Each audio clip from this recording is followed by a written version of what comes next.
Well, it is quiet outside in Atlanta's Fulton County Stadium, probably quiet throughout Atlanta tonight, but crazy in the dressing room. We say hello to all our viewers in Canada on the CTV network. First, let's talk to Devon White. A nervous ninth tonight, but you guys pulled it out. Oh, definitely. It was a nerve-wracking, and, you know, we prevailed. Dave Winfield picked us up at the end right there, and, hey, we're the champions. We're bringing it back to Toronto. I talked to you the other day about this series being a series of different heroes, someone coming through every different moment, and it happened again. This time it was Dave. Oh, definitely. You know, he was pretty hard on himself, and I said, Dave, you're going to do something to, you know, pick us up, and he did. He did. How will you ever forget Game 3 and that great catch at the wall? Maybe that could have even vaulted this team to the World Championship. You never know how those events could have turned around. Well, it was a great play, but I think, you know, tonight was the best. Tonight was the best. We went up and down. We had a 2-1 game here, and they tied it up, and we went ahead 4-2. Then they scored 1 run, and, hey, this is the best. You know, forget about the catch right now. Think about this, you know, crown we got, this trophy. Well, catch some of this feeling. This is incredible in the Jays dressing room. Let's go now to Joe Carter. And Joe, I talked to you yesterday about who this is for, and you gave me a pile of names. Who is it for now? I tell you, there's a long list out there. You got Cedar, you got Dave, you got everybody in this ball club. You got the people in Canada and Toronto. I mean, they're back at the Sky Dome celebrating, and this is great. You know, this team, we had 3 goals in mind when we left spring training, and that was win our division, win the LCS, and then win the World Series. It was 3 for 3 in '92. We set our goals right, and we came out, and I thank God above because he got us here today, and I just want to say thank you, Jesus, because this is awesome with a capital A, baby. Awesome with a capital A. Go enjoy, Joe Carter. All right. Congratulations. Let's go to the man who was potentially sitting in the room here, looking ahead maybe to Game 7. Juan Guzman, you were nervous in the locker room too, as we were standing here thinking it was all over for a moment. Well, yeah, well, I was a little bit nervous. You know, I can tell you this. Well, everybody was saying, you know, what's happening, you know. But, you know, I was ready all the way. You know, I said, well, whatever happened, you know, I'm going to be ready for tomorrow. What about now? What are you going to do tomorrow? You don't have to pitch. Well, tomorrow, I'm getting ready to wait. I can't wait to see my people. I can't wait to go up to Toronto. I wish we can leave it right now. The people in Toronto, I don't know if you know or not, we're watching in the Sky Dome. There probably are still sitting back there, about 40 to 50,000. We're watching the whole country of Canada cheering right now. This is a first. Do you feel part of history, bringing Canada its first ever World Series? Yeah, I feel part of them because, you know, I really work hard, you know, to get these victories, you know, for the whole country. You know, like I said before, you know, I won the World Series because this country, all the fans, they go to the Sky Dome, they deserve this World Series. Is there a special moment that you will always remember about this World Series? One special moment for Juan Guzman? Well, the special moment it was when we clinched to come to the World Series. You know, when I pitched a good game, you know, I can't forget that moment. You know, it was a great game that I pitched. Well, go enjoy this moment. Congratulations. Right, Juan Guzman, a great moment for him in the ALCS and a great moment for him in the World Series, too. He might have had to pitch tomorrow. He doesn't. He will be celebrating with the rest of Toronto the night the lights went out in Georgia. We'll be back with more from the Blue Jays locker room in a moment.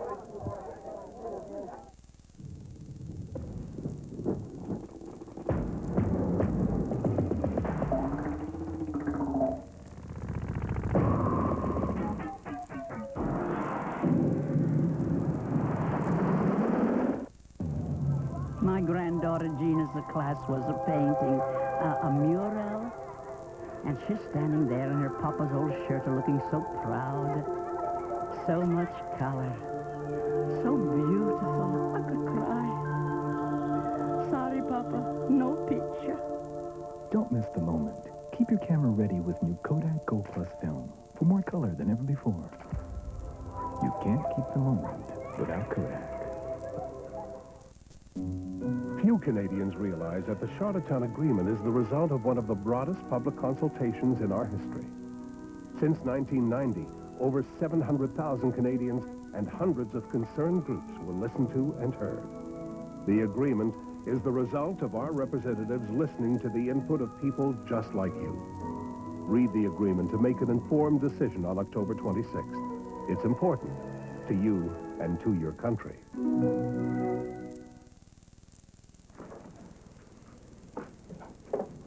Kathy, let's go find Dad. Hi.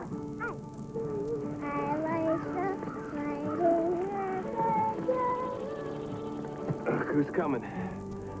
With a Coke for Daddy. Hi, Jenny. Hi, Daddy. Nice cold, too. Thank you, Daddy. Jennifer?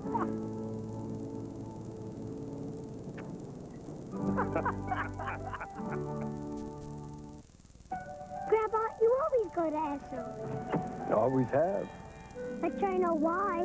Well, they're nice folks. Service is always good. But did you ever see a tiger?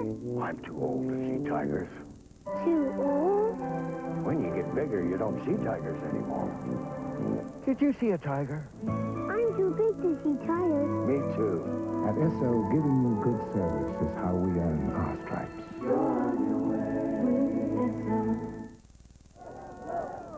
Welcome back to Atlanta, Fulton County Stadium. Now, the folks in the Skydome in Toronto made some noise, but those fans that made the trip south to Georgia are enjoying every moment of Canada's first World Championship. The Blue Jays, in dramatic fashion, go to 11 innings to win it all. These fans are celebrating, and they're celebrating in the very damp dressing room. Rod? All right, Robbie Falls. Jack Morris is in here right now, and he's hurting because you were underneath that pile of people out there. Yeah, but what a great hurt. It was wonderful. I just want to say something to all the people back in Toronto. Don't go crazy yet. We're not home yet. Give us a chance to get there first. I did my best, you know, but I got to be a part of this, and we did win. We persevered, and it's wonderful. I had a feeling they might have to pitch you again tonight. You were running out of bodies out there. Well, I'd have gone out there. I know that. I told them last night they're in trouble because I'm not out there, but I'd have gone back out there. Go ahead. The smile says it all. The other day you were so disappointed. I think you really were frustrated in this World Series. 2 swings of the bat, maybe 2 bad pitches, Jack. But how does this rank? I mean, you've won with the Tigers, you won with the Twins, you were MVP last year, the clinching game. You just said to me a little while ago, this is such a team game. Do you feel more than ever that this was for everybody? Well, the way this one developed tonight, it was a great game. It was a team game. Nothing came easy tonight, and really nothing came easy in this whole series. But what's so great about it is the fact that we were in it together, and it wasn't one guy who really stood out other than Pat Borders, who had a great series offensively. It wasn't just one guy, and it was great for all of us. I've been through 3 now. I'm so lucky, but I don't think anyone's better than either of the other 2. It's just a great feeling. To be honest with me, though, that was a nervous ninth, and in those extra innings for a second there, and it's amazing, Otis Nixon hit that ball on the stroke of midnight. It might have been fate, but it wasn't. Well, it wasn't meant to be because we did get him out, and how appropriate for Dave Winfield to get the big hit to score the 2 runs. Jimmy Key back out there tonight to get the win. You know, it's just so darn good. And I want to let the people know back in Toronto that, you know, we all are going to party together. So be cool tonight.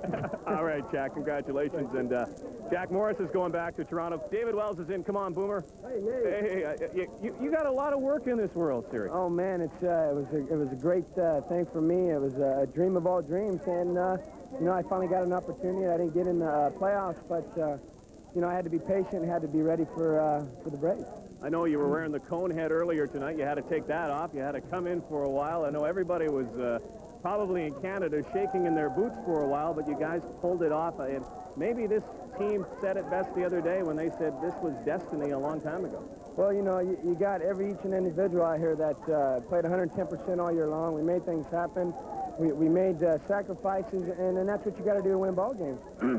But you know, it's not one man. It's 25 guys out there, and plus the call-ups that we had, and it was just unreal. And you know, I said in a bad way to the Toronto fans back there that I presented it in a different way. That you know, they were brutal, not cheering. Dave Winfield came in behind me and picked my butt up and did it the right way. And you know, you couldn't ask for a better bunch of people out there getting into it, because it made me feel a whole lot better to hear that kind of crowd, because when they get loud, and it's outstanding. Besides everything else, how emotional is this, and how emotional was the moment when Mike Timlin threw the ball to first, and it finally was yours? Well, you know, you can't imagine that kind of moment at the time. You're devastated, and that's the best line you can wear is devastation, because you're out there, you're running, you don't know where to run to, you try to find the person to make a crowd, and I was right next to Jack on the bottom of the pile and let me up, I was getting crushed on there. But you know, it's just something that you play this game, and this is what you hope for, and it's outstanding. And everyone, you know, I love all these guys. They're great. They help me along. I help them along, and as well as our families. They kept us in fine tune. Only one thing would have made this sweeter, though, had you had a chance to bat. I know you wanted to bat. Well, you know, I told them earlier I had a couple chances, and they put me in. It might have been over a long time ago, you know. I got that left swing, and I go for the fence every time, so you never know what's going to go on there. But, you know, let the real hitters take care of that, and let me just concentrate on pitching. And you did it very well. Congratulations, David Wells, and go enjoy yourself. We're going to be back with much more in a moment. More celebration. The Blue Jays are on top of the world in 92. World Series celebrations.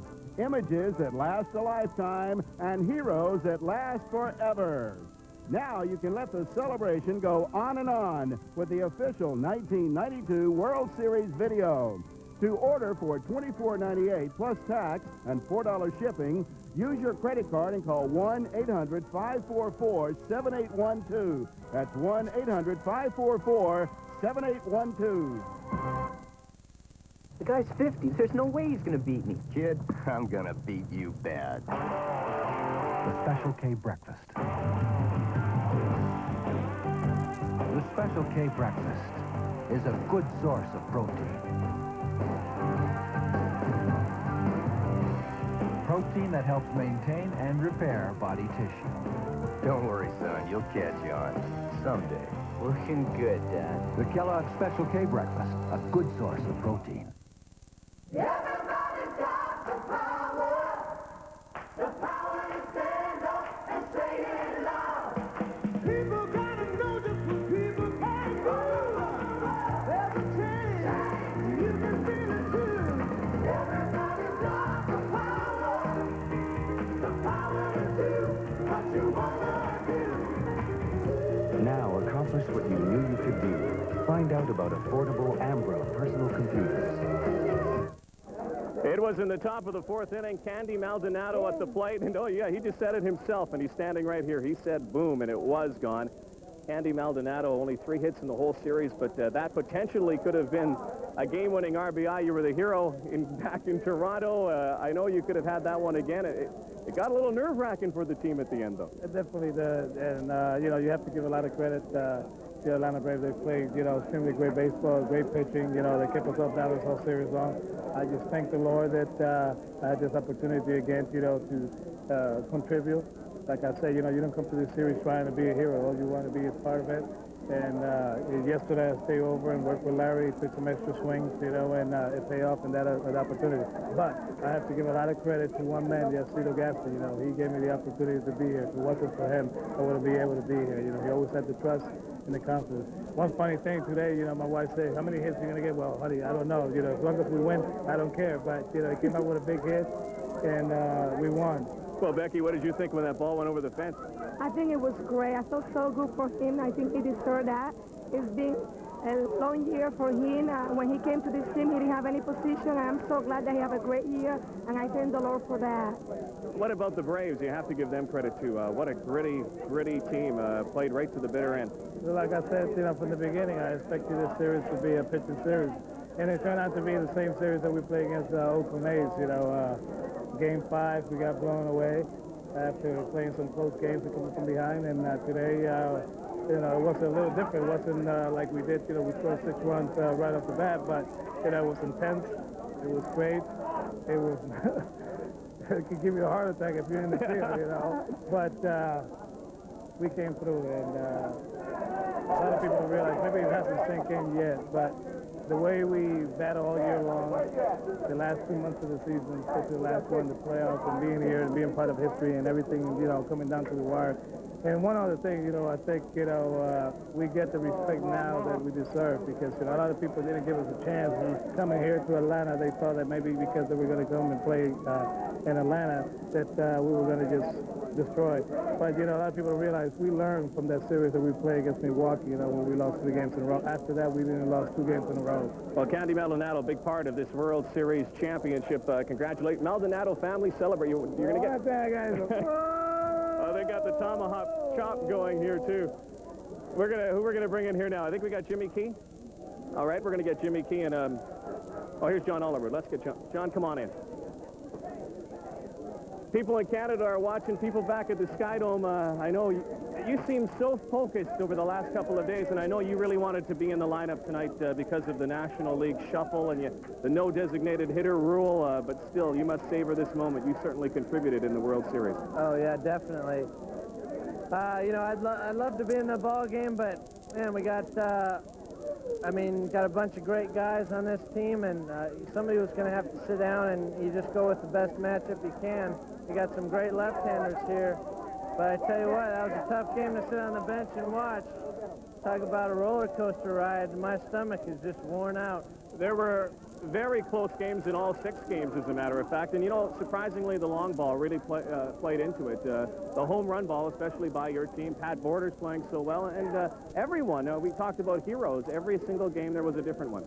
Yeah, there sure was. And I think that says a lot about our ball club. We had a lot of different guys throughout the lineup that could win a ball game for us. A lot of ways to hurt other teams. And it was just a great series for us. Everybody, you know, had their own time where they had some good games and some good plays, and just real proud to be a part of this ball club. Well, congratulations to you. Go and enjoy the night. I know the party in Toronto has really started. We're going to be back in a moment to wrap up the night. John Olerud and the Blue Jays will be partying tonight. The victory parade will be this week in Toronto as the celebration. The Blue Jays are the world champions. She's with that personality, so many ways to wake your breakfast up on hot toast, English muffin, or put it in an omelet too. The thing you taste of cheese with light, put zip in everything you do. She's with that personality, and personality. She's with and personality.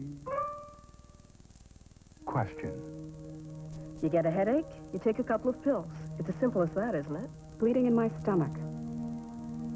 I would have noticed that, wouldn't I? Should I worry about side effects with my prescription? Answer. Tylenol. When used as directed, drug interactions, stomach bleeding, or other complications are rare. Tylenol has the strength to deliver fast, effective relief. Tylenol is pain relief you can trust. I like the sound of that. Arthur was named after our great-uncle Arthur on my side of the family, who was a very distinguished gentleman. Purina ONE presents Arthur and Nancy, one-on-one. He's definitely one of my best friends. He's so dedicated to me, and he's everywhere with me. Purina ONE, a super premium line of pet foods with superior taste and optimum nutrition for your one and only. And all he wants in life is to be loved back. World Series celebrations. Images that last a lifetime and heroes that last forever. Now you can let the celebration go on and on with the official 1992 World Series video. To order for $24.98 plus tax and $4 shipping, use your credit card and call 1-800-544-7812. That's 1-800-544-7812. It is a circus, it is a zoo, but it is boisterous, and right now Canada is smiling. There's Jack Morris and the Toronto Blue Jays. Tonight, world champions of Major League Baseball. We are back outside of that locker room, or a little... Sure, you're a little wetter than I thought you might be. You know, Rob, I saw, you know, over the last couple of weeks, and, you know, being around the players and being around the Braves, I really thought that the tide had turned back in Toronto, and I thought that this potentially could have gone to a 7th game. Very well could have. Very well could have. But, you know, the Blue Jays came out here yesterday during batting practice. The Braves did not work out, and they looked so angry at themselves for letting the one slip away, particularly Jack Morris. I think it's a real tribute to this organization and the depth that so many players could contribute. I think also, Rod, the fact was that the Blue Jays did not listen to anybody saying, well, they're going back to Atlanta. We all know what has happened in the past 5 times. The team leading 3-2 has come in, and watching that changeover as the home team starts to feed off the fans, the Blue Jays let none of that bother them. They came out, they said, all right, let's play the way we can play. We'll let David get us in there. We'll see what we can do behind them. and they did that. It's been a long road since the first pitch in April. 178 games, but boy, the 174, but 174 was just recent. Quickly, we were in the dressing room where they had us in there, then they told us to leave because they thought the game might go to a seventh game, and all of a sudden it didn't. It was incredible. My stomach started to hurt, and then it just hurt watching David Cone and Juan Guzman, who were there, and Cone had no fingernails left. He was wringing a towel. It was just amazing. Well, it was amazing, and it was an amazing year for the Toronto Blue Jays.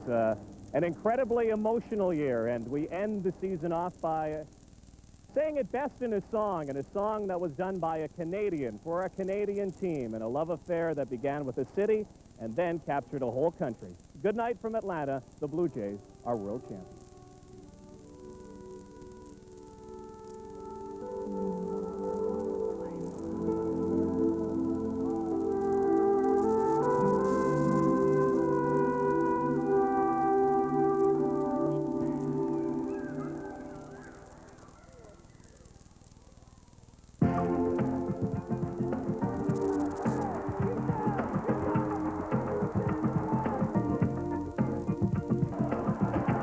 Do it for the Royals.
The throw is not cut off, and the run scores, and the Blue Jays have taken a 7-6 lead. And a drive hit deep to center field. Wilson going back, looking up. It's gone. High fly ball toward the line and left. Calling for it is Maldonado, and the Blue Jays have finally won the pennant.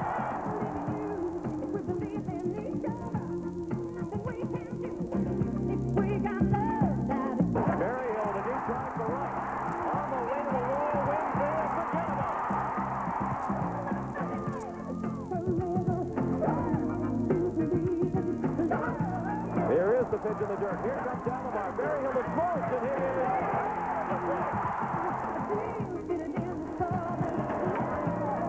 well hit to left field. To the wall, Deion Sanders. Home run at spring.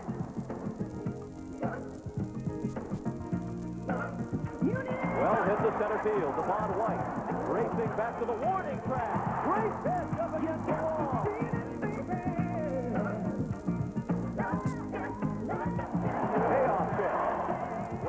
Down the left field line. Sanders watching it go. Home run, Kelly Grover. And Maldonado takes the deep center to win the ball game.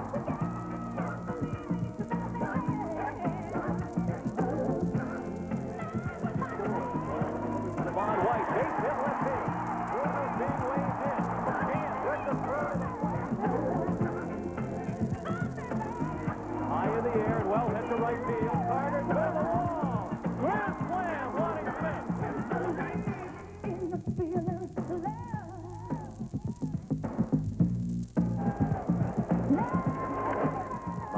Toronto with a high fly ball to deep left field. Sanders back to the warning track, to the wall. It's a home run.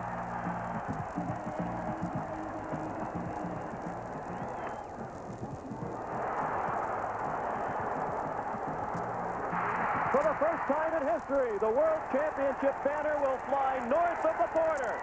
The Toronto Blue Jays are baseball's best in 1992.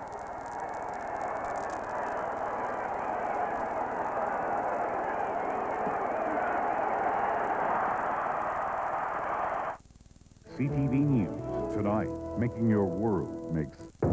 Presenting the new Jeep. Here's the inside. Here's the outside. The bottom. The top. Here it is by itself. Here it is with its competition.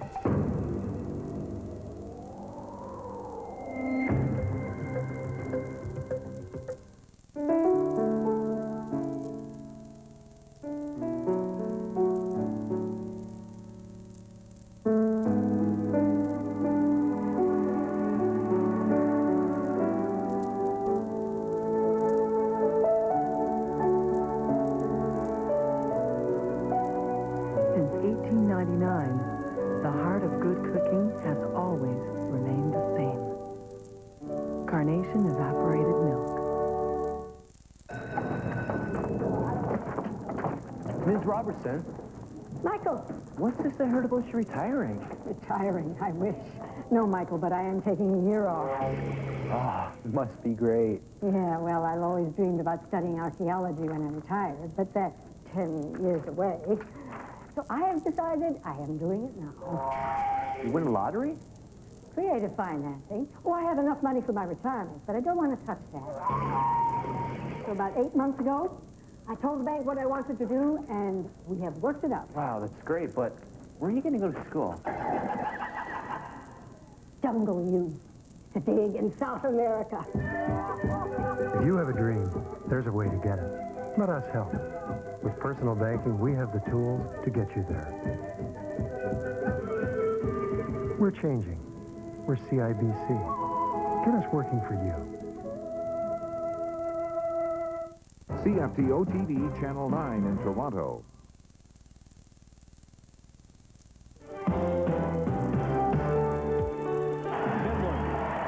Nixon bunts. Kimlin on it. Throws to first. For the first time in history, the World Championship banner will fly north of the border. The Toronto Blue Jays are baseball's best in 1992. A place in history. The Blue Jays seal it in 6. CTV News with Sandy Ronaldo. Good evening. Well, we can all exhale now. The Blue Jays have done their patriotic duty and won baseball's World Series. For years, Canadians will be talking about these heroes from Minnesota, Puerto Rico, and the Dominican Republic who wear the little bird and the maple leaf on their caps. After 16 tantalizing years of existence, the Jays made history as the first team from outside the United States to win baseball's greatest prize. It was a nail-biter of a game that went into extra innings. Dave Winfield got the game-winning hit in the top of the 11th inning, a double that scored 2 runs, and then in the bottom of the inning, pitcher Mike Timlin fielded a bunt and threw out Otis Nixon for the 3rd out and a final score of 4-3. The Blue Jays win the series in 6 games. And joining us now in Toronto at the final out, fans erupted into Toronto's main drag, Yonge Street, and our man Peter Murphy was swept along with them. I'm not quite sure which intersection he's at, but it does look a bit like Young and Delirious. Peter, are you there?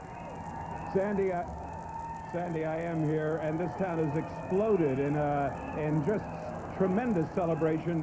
The Blue Jays made history on the baseball field in Atlanta tonight, and I must say that Torontonians are celebrating that, and they're making history themselves. Now, you're standing on top of the satellite truck, aren't you? Been closed off. Even before the end of the game, they were celebrating, and there was a lot of people running around and streaming, and but within minutes of the Blue Jays winning the World Series, we saw the tens of thousands of people descending on downtown Toronto streets. Most of Yonge Street is in the downtown area is all closed off. Many other streets are just packed with revelers, people shaking Canadian flags, yelling and screaming, Blue Jays are #1. Peter, can you hear me? This party is going to go on for a long time, Sandy. Okay, I can tell by the noise that you're having a difficult time hearing me, but what happens next for the Jays? When are they coming home? Sandy, they should be coming home sometime tomorrow afternoon, early tomorrow afternoon, and there'll be a big celebration at the airport, probably around 2 o'clock, and we then can expect on Monday at 1 o'clock a short parade downtown from the Royal York to the Sky Dome, and the Sky Dome, there'll be a big celebration, a big party we expect around 1 o'clock, and again, the Sky Dome this evening was packed with 45,000 screaming fans, and they're all out here behind me screaming tonight, I can tell you. Okay, Peter. And, they should be down Monday morning, or Monday at 1 o'clock, celebrating the Blue Jays win. All right, well, watch out for yourself then, Peter. Thank you. It wasn't, of course, just a Toronto celebration. Far from it. Blue Jays fans whooped it up from coast to coast. It was well into Sunday morning in St. John's when the celebrating broke out at the Dugout Bar.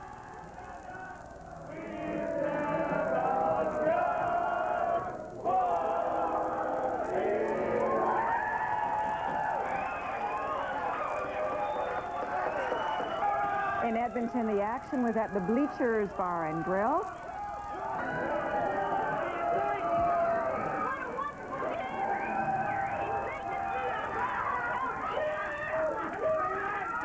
Okay, Vancouver is elsewhere. There were house parties everywhere to watch the game and to celebrate that victory.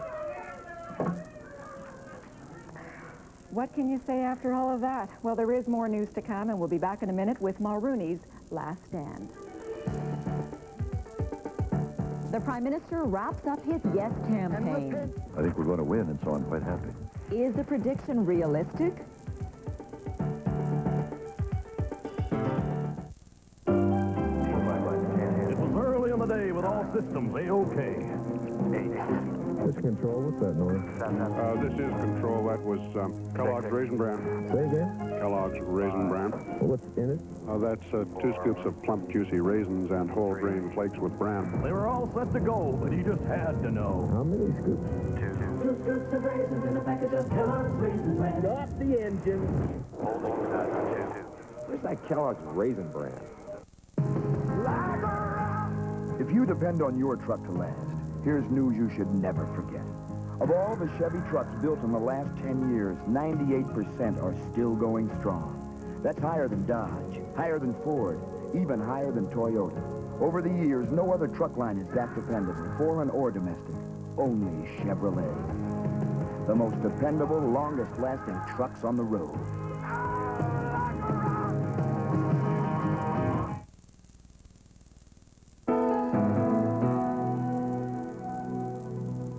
Prime Minister Mulroney headed into the heart of reform country on the prairies today, then winding up his Yes campaign in the West. Mulroney used his rhetorical big guns against Reform leader Preston Manning. CTV's Ken Ernhofer reports from Lloydminster. Lloydminster is a town with a difference. On one side of a yellow line down 50th Avenue, you're in Alberta.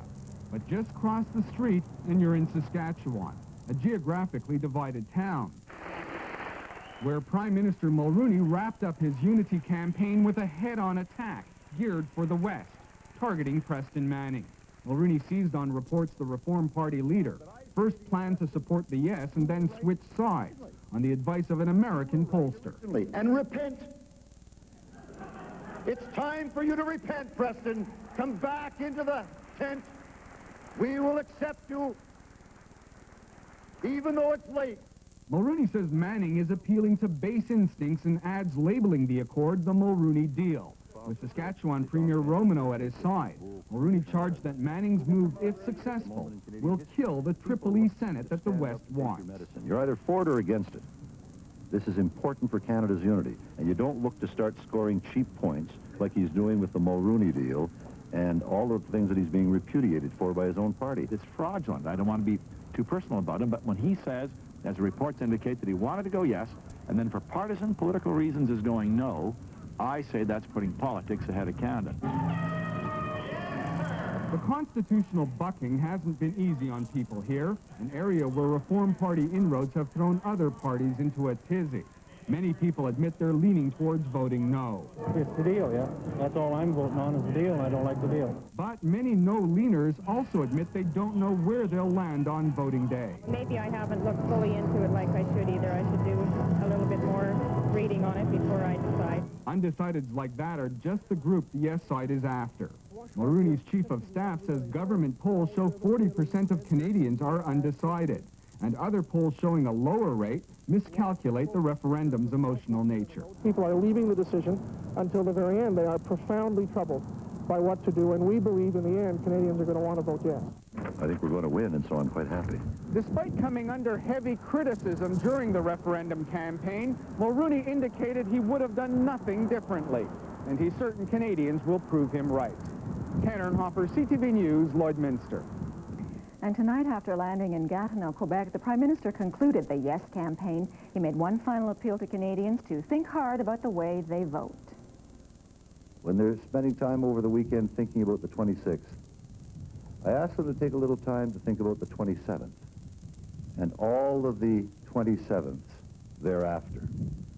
Because with a no, it brings only uncertainty and the knowledge that the difficulties will be perpetuated and our children will not have an alternative vision, a generous alternative vision of a future.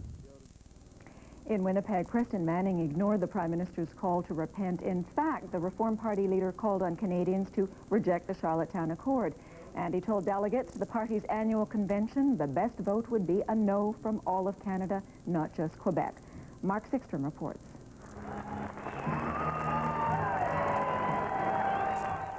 Preston Manning used his keynote speech at the convention to make one last reassuring pitch for the no side.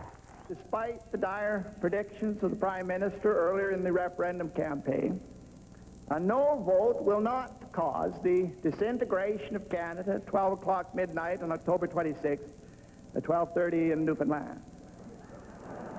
Manning went on to say that the best no result would be one that came from a large number of provinces.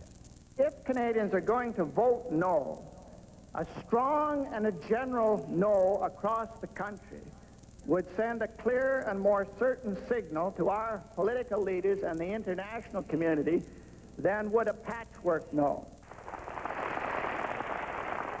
Manning has shrugged off charges that his no position is rooted in partisan politics, not principle. At a news conference, he called those charges acts of desperation by a losing side. They are losing, and they're losing their credibility in Alberta, and I think there's a certain amount of bitterness, and they undoubtedly feel that that's unjustified and unfair, and they're lashing out at the people they consider responsible. The Reform Party believes the no side has the edge going into Monday's referendum. But Manning is also aware that a lot depends on the undecided and the lukewarm vote, which is why he exhorted his followers not to let up in their push of the no campaign in these final days. Mark Sickstrom, CTV News, Winnipeg. In Quebec today, the yes and no forces wound up their battle over the Charlottetown Accord. Quebec Premier Robert Bourassa was on the offensive, blasting former Prime Minister Pierre Trudeau and Parti Québécois leader Jacques Parizeau. David Kyle reports. Robert Bourassa briefly turned his attention away from the Quebec campaign to make a direct appeal to English Canada. History will be made Monday, he says, and all Canadians should carefully consider the impact their no vote could have on Quebec. Now I'm talking to English Canada. Because in voting no, they are saying to Quebec, we want to keep the Constitution of 1882. This is applicable to them too. And voting no, they are saying we approve Trudeau when he was imposing the Constitution of Quebec. And that will not help. Bourassa says the Charlottetown Accord serves to correct that injustice But his lesson in recent Canadian history could simply remind English Canadians of the former Prime Minister's disdain for the deal. We've been there before, you know. Jacques Parizeau wrapped up his campaign confidently looking forward to life after a no vote.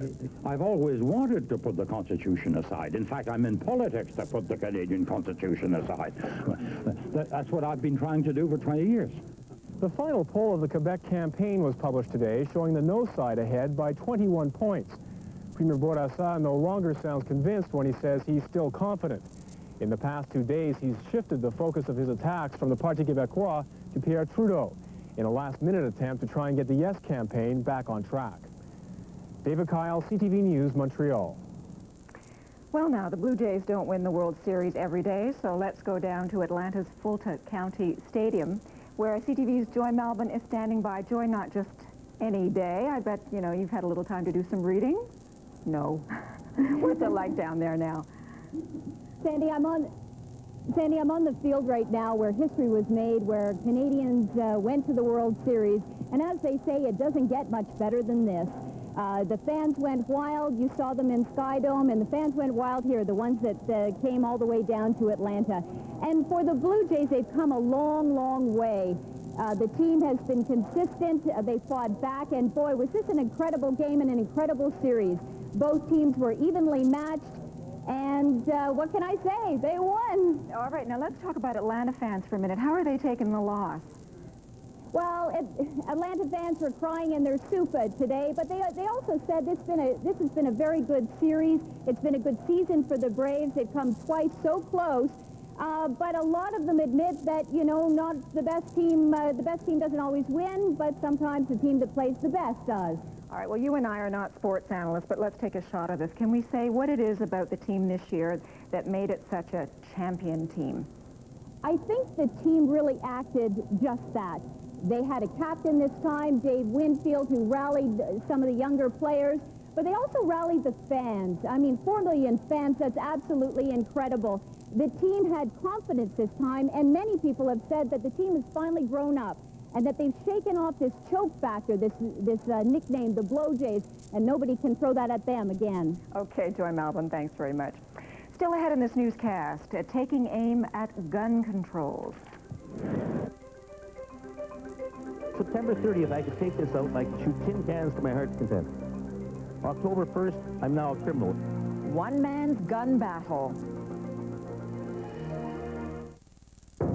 Presenting the new Jeep. Here's the inside.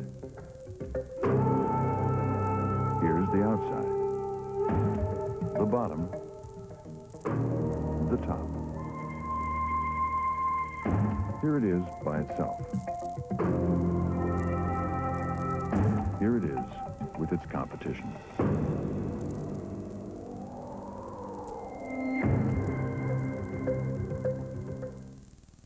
Buying 100% Colombian coffee can be tricky if you don't know what to look for, because some coffee is only part Colombian, and some coffee isn't any part Colombian. So how can you be sure you're getting the richest coffee in the world? Always look for Juan Valdez. He'll only be on brands that are 100% Colombian coffee, the richest coffee in the world. Look for the symbol of Juan Valdez on brands like Taster's Choice, 100% Colombian coffee. Good evening. 45,000 people packed Skydome tonight to watch the Jays on TV. 2 adults and a small child were taken to hospital after a pumpkin crashed into their windshield. And a night of blackjack at the St. Lawrence Market. Details on Night Beat. We know headaches, The worst headache. so we use Anacin. Used it for years. Because Anacin is strong enough for our worst headaches. And mine too. It is so big, you can't see it. It's so efficient, you never even have to think about it. It's just there, wherever and whenever you need it. It's Cantel, Canada's only national cellular network. And because it's everywhere, using cellular anywhere is as easy as it should be. To find out how, just call us. Cantel, making today better for you. When babies teethe, their little mouths go through big pains. But Baby Anbesol stops teething pain on contact. Baby Anbesol. It's first aid for baby's first teeth.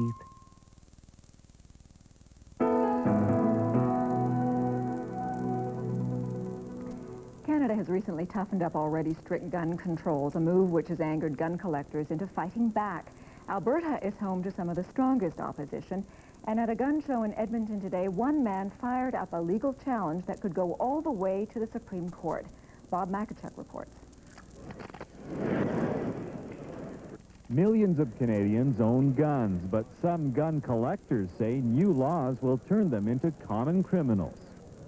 September 30th, I could take this out and I could shoot tin cans to my heart's content. October 1st, I'm now a criminal. If I take this out, I'm breaking the law. It's in the same Ted Zimmerman bought this civilian version of a French assault rifle 5 years ago. It was legal then, but new regulations ban military-style rifles.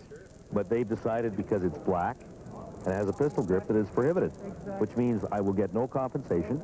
I either weld it up and it's a boat anchor, or I turn it in for destruction. Hundreds of weapons have been turned into police since the new regulations came into effect. Instead of surrendering, Zimmerman is fighting. Openly displaying his gun, he plans to use the courts to challenge the law, arguing Alberta's Bill of Rights and the federal Charter of Rights protect the ownership of his property. The police disagree. As he expected, officers moved in to seize the gun. Proliferation of certain types of weapons can be a problem and is a concern not only of the police agencies, but I think to most people in general. It's a case of I'm guilty not for what I've done, but for what I am. That's reminiscent of Germany in World War II with the Jews. What they've done is use the criminal code to confiscate private property without payment and without criminal charges through the Criminal Code of Canada. Canada's largest gun lobby group is supporting Zimmerman. It hopes to scuttle the new regulations in court after failing to kill the gun control bill in Parliament last year. As confident as the National Firearms Association seems, it's hedging its bets with a number of test cases challenging Ottawa's gun control law. Similar court action will begin in British Columbia next month. Bob Makachuk, CTV News, Edmonton. There is a North American pastime that few people know about. It's peaceful, it's scenic, and it can be thrilling. So what's the big secret? It's also illegal, but that doesn't stop a small group of ordinary people, including families, from climbing aboard. W5's Christine Nielsen reports. They're called rail riders. Their mission to boldly go where only trains have gone before. But don't expect to spot them next time you're standing at the station. What they're doing is against the law, so they ride the railroad company's tracks, unannounced and uninvited. It's a thrill. It's fun. We do like the outdoors, and it is one way of getting to places where, nobody else really gets to, And you're not likely to meet any other rail bikers at, say, cocktail parties. People have been riding the rails since the first spike, on contraptions like this early track inspector's vehicle. And in the early days of wood-burning steam engines, this fireman with corn broom and water bucket followed the train to beat out any brush fires. In 1902, the Sears Roebuck catalog offered a rail cycle conversion kit for less than $6.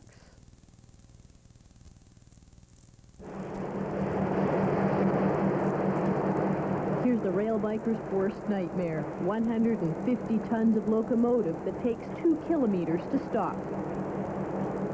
No one's ever been killed rail riding, but it's obvious bikes and trains don't mix. When we were with Richard Smart on a little used track in Idaho, a Union Pacific freight train rounded the bend unannounced. We jumped clear. Richard Smart was half a mile farther down the track. When they heard that whistle, they hauled their bikes off in about 2 seconds flat. I mean, isn't this exactly what the railroads worry about? Oh, yeah. You got to know what you're doing. We knew it was up on Tuesday, back on Wednesday. We were off a minute before he came. That hardly pacifies the rail companies. For 10 years, they've sent Dr. Smart nasty letters, reminding him it's illegal to trespass on their tracks. Christine Nielsen, CTV News. Watch for more on the rail riders on the next W5. And just briefly in international news, a powerful earthquake shook the former Soviet Republic of Georgia today. Buildings swayed and crumbled, causing panic in the capital of Tbilisi, 100 kilometers from the epicenter. Officials say there are casualties, but they've been unable to give any specifics.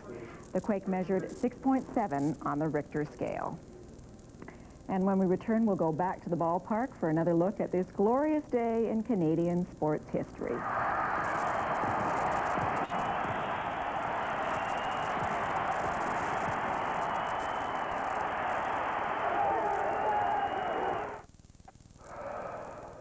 Any major purchase involves a leap of faith.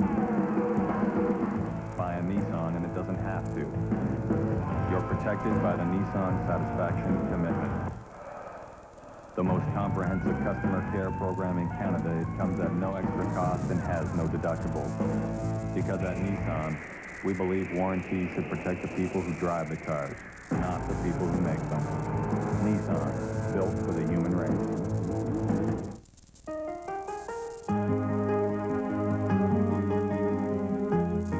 For over 45 years, millions of Canadians have relied on them to build their future. Once again, this fall, it's time for Canada Savings Bonds. They're safe, secure, and offer peace of mind with a competitive rate of interest. Plan for tomorrow with a bond you can count on. Canada Savings Bonds. Buy yours by Monday, November 2nd. Gao is sound. Gao is motion. Gao is color. Gao is light. Gao is black. The television of choice in Japan, with a better picture, a better sound, and a sleeker design. Gao is now in Canada from Panasonic. And we go back now to Atlanta, where CTV's Joy Malvin is standing by. Joy, what does this mean for Canada to win in the United States as opposed to back here at home at the Sky Dome? Well, it's a little disappointing, but I think the Blue Jays, they would have preferred to win it back home at the Sky Dome. But, you know, this team has consistently broken records ever since the World Series began. In fact, just winning tonight on American soil, they've broken another record. The team has gone all the way. They've put a lot of guts, a lot of emotion into it. It's absolutely incredible. Now, it is just possible that next season we may have a very different team. A very different team. There are 6 or 7 players that are going to be going to free agency, and Dave Winfield, he's discussing his contract right now. But I think a different team in the emotional sense. The team has gone through this choke factor thing for the longest time, and just getting to the World Series would have been enough. But to win all the way and to win here is absolutely incredible. Now, this is indeed a special day for the Blue Jays, as it is for us. Do you think the Jays have a sense of how important this is to Canadians? I think they do. Even though most of them are Americans, they realize that they've got a whole country rooting behind them. Not a region, not a state like other ball teams, but an entire country that have been cheering them on ever since day one. And they realize that. And the interesting thing is, once in a while, you'll see a little bit of them singing the national anthem. So they may not be Canadian, but they're honorary Canadians. All right, Joy, we'll let you go to do some of your celebrating, as we intend to do on our end. A glorious day in Canadian sports history for us and for the Toronto Blue Jays. And before we leave you, some CTV program notes for tomorrow. On Question Period, Craig Oliver talks with 2 major hitters of the referendum campaign, Unity Minister Joe Clark, and from the No side, Deborah Coyne. And on CTV News, we'll have the latest developments on the eve of Canada's referendum. That's all the time we have for now. We're going to have many stories for you tomorrow night. By the way, don't forget to set your clocks back 1 hour tonight. Standard time goes into effect at 2 a.m., with the exception of Saskatchewan, which is always on standard time. I'm Sandy Ronaldo. Good night from all of us here at CTV News. Thank you for joining us on this glorious day in Canadian sports history. We'll see you tomorrow.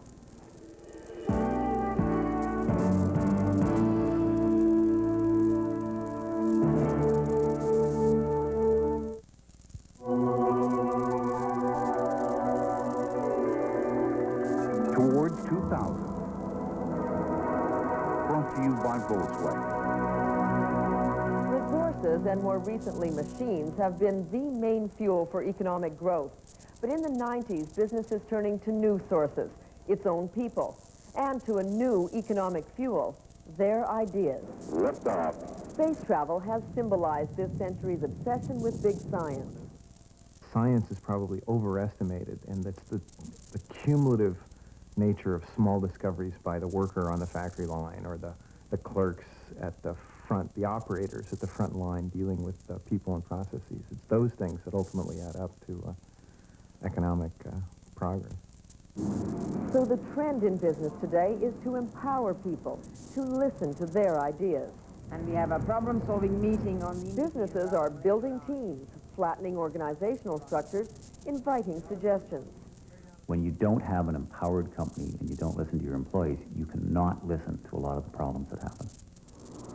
From the shop floor to the boardroom, listening to people's ideas may be revolutionizing an assembly line mentality. When we look back on what was going on during the 90s, I think we'll decide that the change in systems of organization, systems of production that's taking place now is as important as the change that took place with the introduction of mass production by Henry Ford.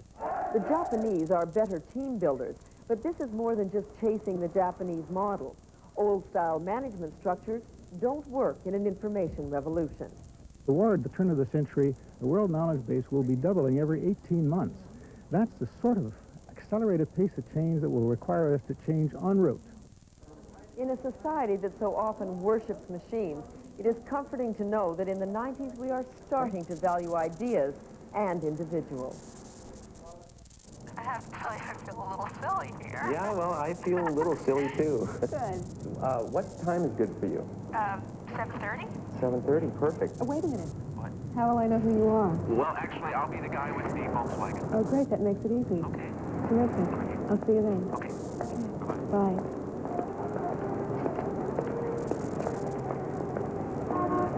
Make no mistake about it. The Passat. It is a Volkswagen.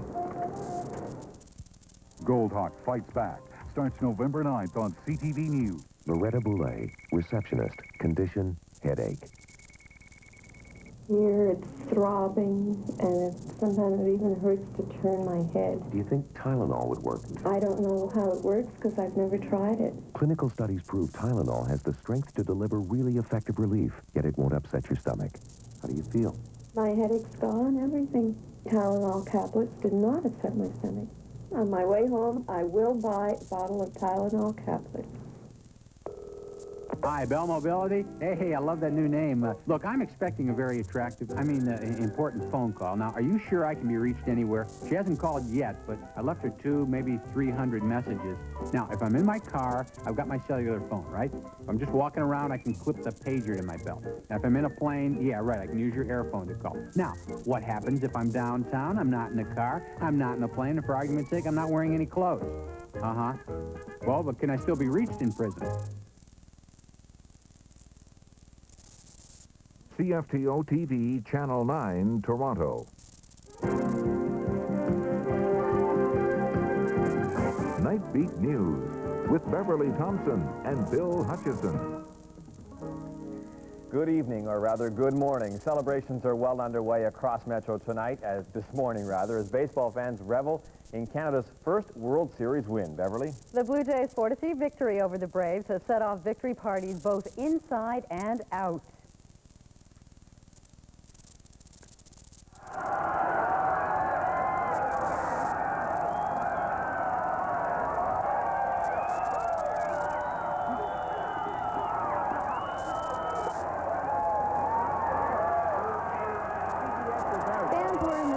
Before the game was even finished tonight, set to celebrate a first-ever World Series win for Canada's team.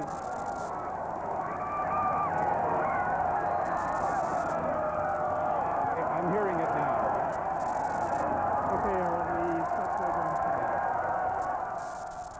And there was a huge party earlier this evening at the Sky Dome where 45,551 fans crowded in. They didn't have to pay admission. They made donations to United Way.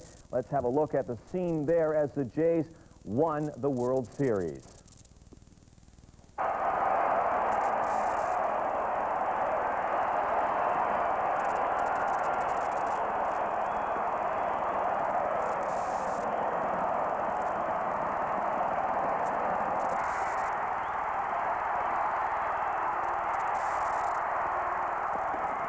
and the fans poured onto the field. Police said there were only a few minor incidents as some fans got out of hand. The fans then poured out of the Sky Dome. They went up Yonge Street. Many streets downtown have now been shut down or are thoroughly blocked. Yonge Street apparently is blocked all the way up to the 401 with fans on the street, cars on the street, horns honking. The fans are just going crazy downtown. And we have Peter Murphy, CTV's Peter Murphy, standing by live on Yonge Street. Peter, can you tell us what the scene is there?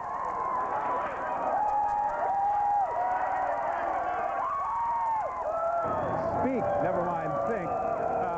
You saw the scene at the Sky Dome. There were 45,000 people just going nuts. Well, they and about another 45,000 people are on Yonge Street. They've closed off Yonge Street. We're at Elm, just up from A&A and Sam. It's closed off. I'm looking down the street, Bay, University, all of the side streets. It's absolutely nuts here. People are dancing in the streets, yelling and screaming. People are standing on light standards, on roofs. It's just one great, big, mad party.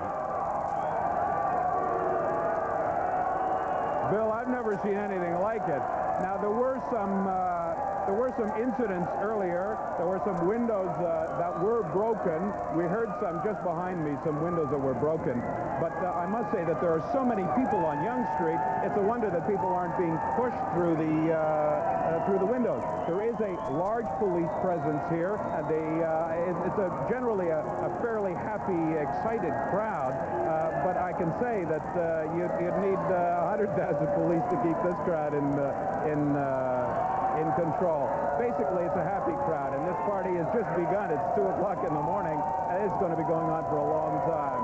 Back to you, going back. Thank you very much, Peter. And of course, the clocks are going back an hour, so there's an extra hour to celebrate tonight. We go to CFTO's Tom Hayes, who's live in Atlanta. Tom, you're probably the loneliest guy in Atlanta tonight. It doesn't look like too many people are in Fulton County Stadium celebrating with you. Bill, it's not as rowdy here right now, but we are standing in the Field of Dreams where the Jays captured their first World Series. This was just an unbelievable night to be in Atlanta. One personally I will never forget. I was sitting about 5 feet from the players' wives when Dave Winfield hit that double to score 2 runs. Mrs. Winfield, Tanya Winfield, broke down and cried at that moment. And when the Jays captured the World Series, the wives went crazy.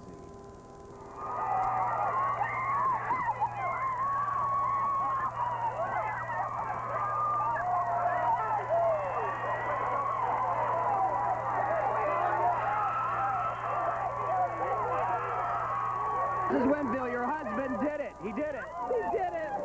All those guys did it. They should be so proud of themselves, because we sure are, I tell you. How do you feel? This is the greatest thing, I tell you. You never know how you're going to feel when you see it happen. But we never gave up hope, and it is just so great. I'm so proud of them. I know the fans are, too. How do you feel? Thank you, God. That's all I have to say. I feel great, great, great. How do you feel? Unbelievable. You can't even describe it. I don't know. I can't describe it. It's just unreal. Did you believe it would have been a better story than this? No. Only if it win 7 games, and I definitely didn't want it to go 7 games. It looked like you were praying at one point. I did a lot of that. We did it. We got a bunch of good guys, so I had faith. I'm joined now by my wet colleague, Sunil Joshi, after his champagne shower. I understand the players are arriving home around 2 o'clock tomorrow? Yes, the team is arriving tomorrow afternoon, but security personnel at Pearson International are imploring people not to go because they do not think they can handle the overflow at Pearson, which is where the team will arrive. So there will be a celebration for you fans and the team later, probably Monday or Tuesday at Sky Dome. So if you can just hang on a day or two, I'm sure the folks at Pearson would appreciate it. Now, I could stand here and tell you about what it was like on the final out and the final game and the final hit. Peter LeClaire, our cameraman, was right in the middle of it. So let's take a look at that video and listen to the heroes of Game 6.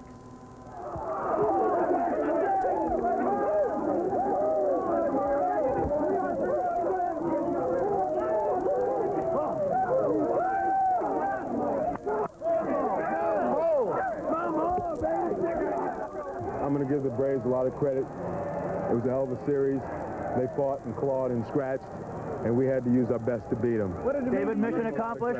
Mission accomplished. We've been fighting for it, since we came into the league, and now we're here. We built the team to do it, and we did it. The people in Toronto are going crazy.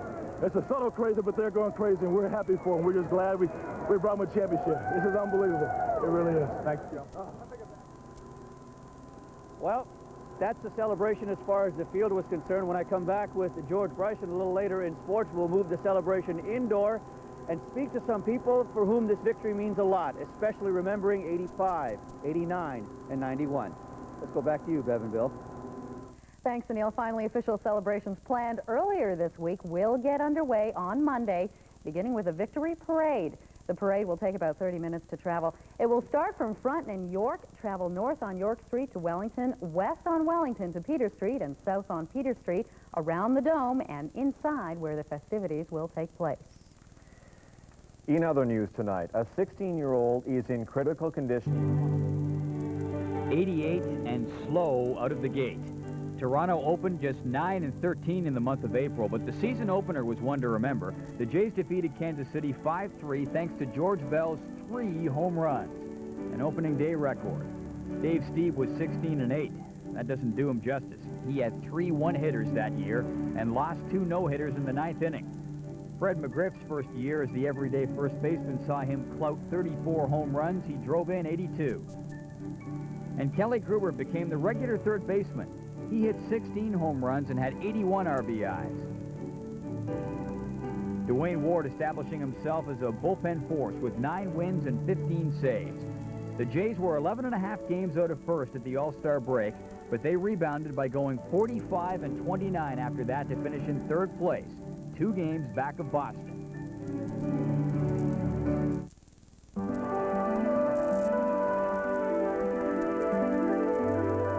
Fiberglass pink home insulation. Environmentally friendly. Do it right. Do it pink.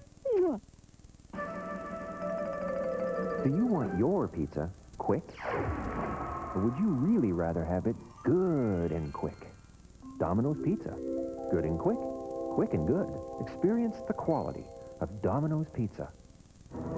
We believe the last thing the world needs is another car. So we built one, the Nissan Altima. Because we knew we could build a car we could live with. A car as safe for those who would drive it as those who would not. And because we believe your money has the right to go far. The new Nissan Altima, built for the human race. Travelers 50 and over save 30% at choice hotels like Quality, Comfort, Clarion, and Sleep. And after a life like Time out, Evil. Travelers 50 and over also get a free coupon book worth over $1,000 at places like Alamo, Rent-A-Car, Red Lobster, and theme parks. Okay, Evil, from the top. After a life like mine, that's about the biggest thrill I could take. Save 30% if you're 50 or over and get a free coupon book. Call 1-800-4CHOICE and reserve your room today. When you're looking for the best insulation for your home, remember, not all insulation is the same. Watch out for imposters. Do it right. Do it pink. All this month, get a great deal on 2 great tasting pizzas. Domino's Doubles. 2 pizzas, 3 toppings, 1 great price. Experience the deal. A year of changes. The first change came on May the 15th. The Jays were 12-24, and manager Jimmy Williams got the axe. Cito Gaston was appointed interim manager, and he got the full-time title on May the 31st. The next big change came on June the 5th, when the Jays moved to their new home, the beautiful Sky Dome. Toronto ended up losing the Dome opener to the Brewers, but they played well enough to close the gap on the front runners to 4 games by the end of July. Early in August, the Jays changed their chemistry by acquiring Mookie Wilson and Lee Mazzilli from the Mets. Both players, especially Mookie, were spark plugs that helped the Jays win their second AL East title when they defeated Baltimore on the second last day of the season. From there, it was on to the American League Championship Series against a powerful Oakland team. The Jays were simply outmatched against an A's team that featured Ricky Henderson and Jose Canseco, who hit one of the most memorable home runs ever hit at the Skydome. It is not just Toronto's celebration, but Canada's celebration at this hour. It's about 20 after 2 Eastern Time in Toronto where the celebration continues. Only about 20 after 12 in Edmonton. The night is young. The celebration continues, and let's go to Ken Chillivack. Okay, thank you very much, Paul. The night is young, but as you can see behind me, things starting to clear out at the Westin Hotel in downtown Edmonton. We've been here since the start of the game.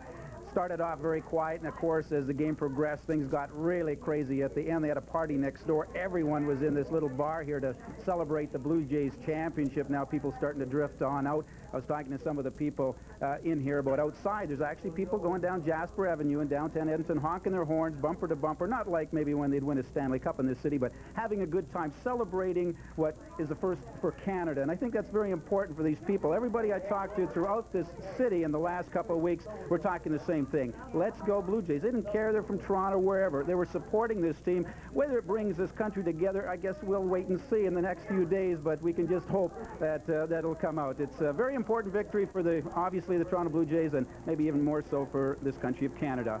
Paul, back to you in Toronto. It's a great day here. All right, thanks, Ken. Ken alluding to the Edmonton Oilers Stanley Cup championships, of course, and no real Wayne Gretzky on this Toronto team, although a number of tremendous stars on the club. We have lots more reaction coming from Atlanta. Buck Martinez and Rod Smith trolling down there for interviews. Let's go back down to Atlanta, and here's some more post-game reaction.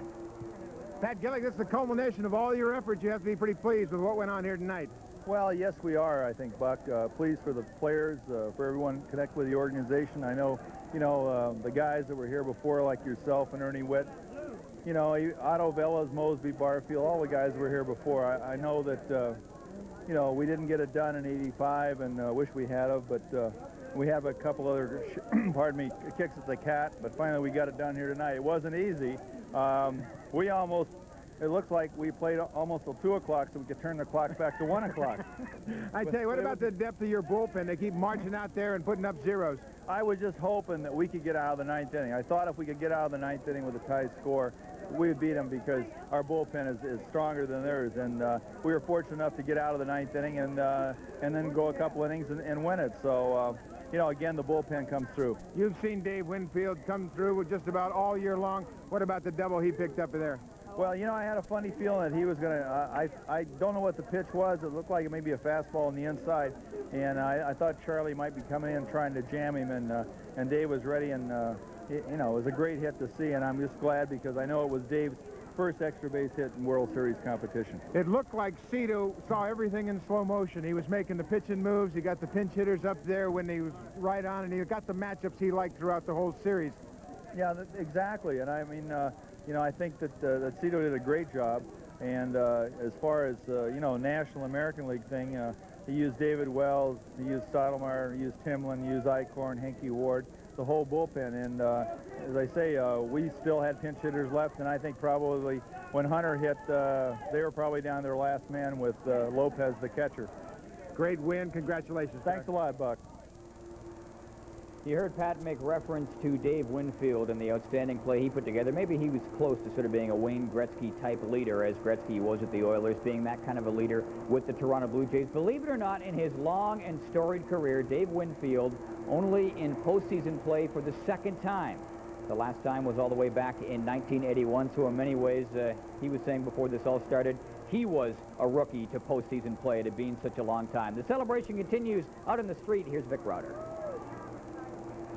Well, Paul, the party, as you can tell, has continued very loud and strong down here on Yonge Street.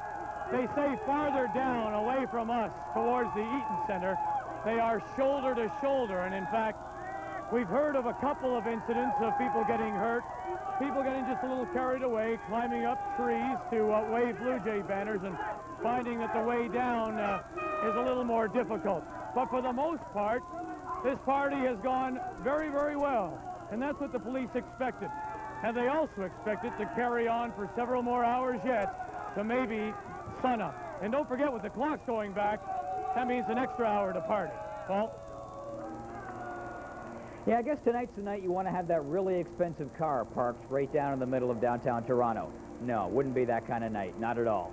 Just some numbers on Dave Winfield, by the way. I was talking about him a few moments ago. He ended up going 5 for 22 in the series. He went 1 for 5 tonight. And, of course, you will no doubt remember that one huge hit. Another veteran and a big part of this Toronto Blue Jays team, certainly on the bench and keeping emotions up, Rance Mulliniks. He is standing by as we go back to Atlanta. Rance, it's been a long time. You've been waiting for this a long time. I know this still means a lot, even though you didn't have a chance to participate an awful lot. You put in a lot of good years with this ball club, and this has to be satisfying for you. Well, thank you. It is. It's very satisfying. You know, this is what it's all about. This is what you play for. And, you know, I just feel very fortunate to have been associated with this club. How you doing now? For a long, long time, and to end up playing on a world championship team, it's just fabulous. And I'd like to take the opportunity to say to all the fans throughout all of Canada and the city of Toronto that it's great. We're glad to bring a world championship home to you, very deserving. And I know you're having a great time back in Canada tonight. And we'll see you tomorrow. We're looking forward to flying back up there and seeing all our fans. Thanks for the support. I feel very fortunate to have been a part of this. And enjoy it. Have a great time. You deserve it. Rance Mulliniks' biggest year at the Blue Jays was 1984. He hit .324 that year. He has contributed a lot to the organization over the years. The celebration continues in Toronto and across Canada as they celebrate the first Canadian-based World Series champions. We'll be back after this. 1990, a year when good enough wasn't good enough. The Jays spent time in first place in every month of the season except August, before eventually settling for second spot, 2 games behind Boston. Dave Stieb had another superlative season, going 18-6 with a 2.93 earned run average. His greatest moment that year came on September the 2nd in Cleveland when he finally pitched that elusive no-hitter, the first and only no-hitter in franchise history. Kelly Gruber had his best season, hitting 31 home runs, driving in 118, and appearing in the All-Star game. He also received a Golden Glove Award. 1990 also saw John Olerud become just the 16th player since the start of the amateur draft to make his pro debut at the major league level.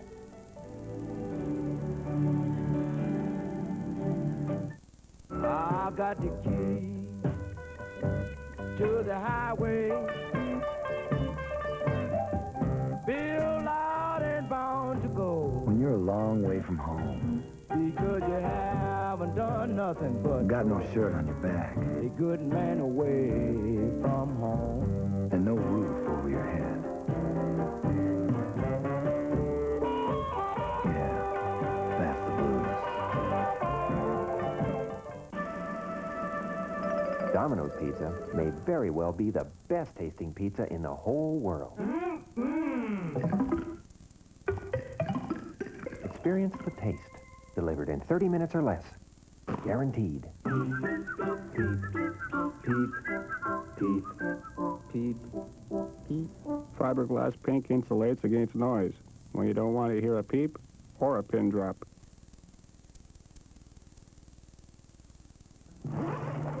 Reserve a room at any choice hotel like Quality, Comfort, Clarion, and Sleep, and get this fabulous coupon book absolutely free. You'll save at places like Alamo Rent-A-Car, Red Lobster, and theme parks, a value of over $1,000. So call and reserve your room today. Bye-bye. Vanna White not included. Oh. Call 1-800-4CHOICE to reserve your room. Coupon book supplies are limited, so call today. Any major purchase involves a leap of faith. Buy a Nissan and it doesn't have to. You're protected by the Nissan Satisfaction Commitment.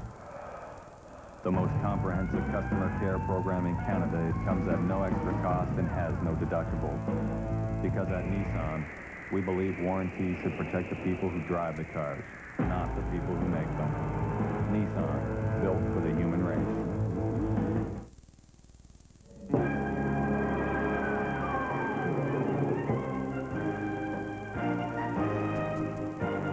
Baseball Tonight, 16 Years to Glory, is brought to you by Labatt's Blue, honest and true, you bet it's blue. By Nissan, built for the human race. By Choice Hotels, who congratulate the Toronto Blue Jays on their historic World Championship. By Domino's Pizza, favorite pizza of the Toronto Blue Jays. And by Fiberglass Canada, an Owens Corning company.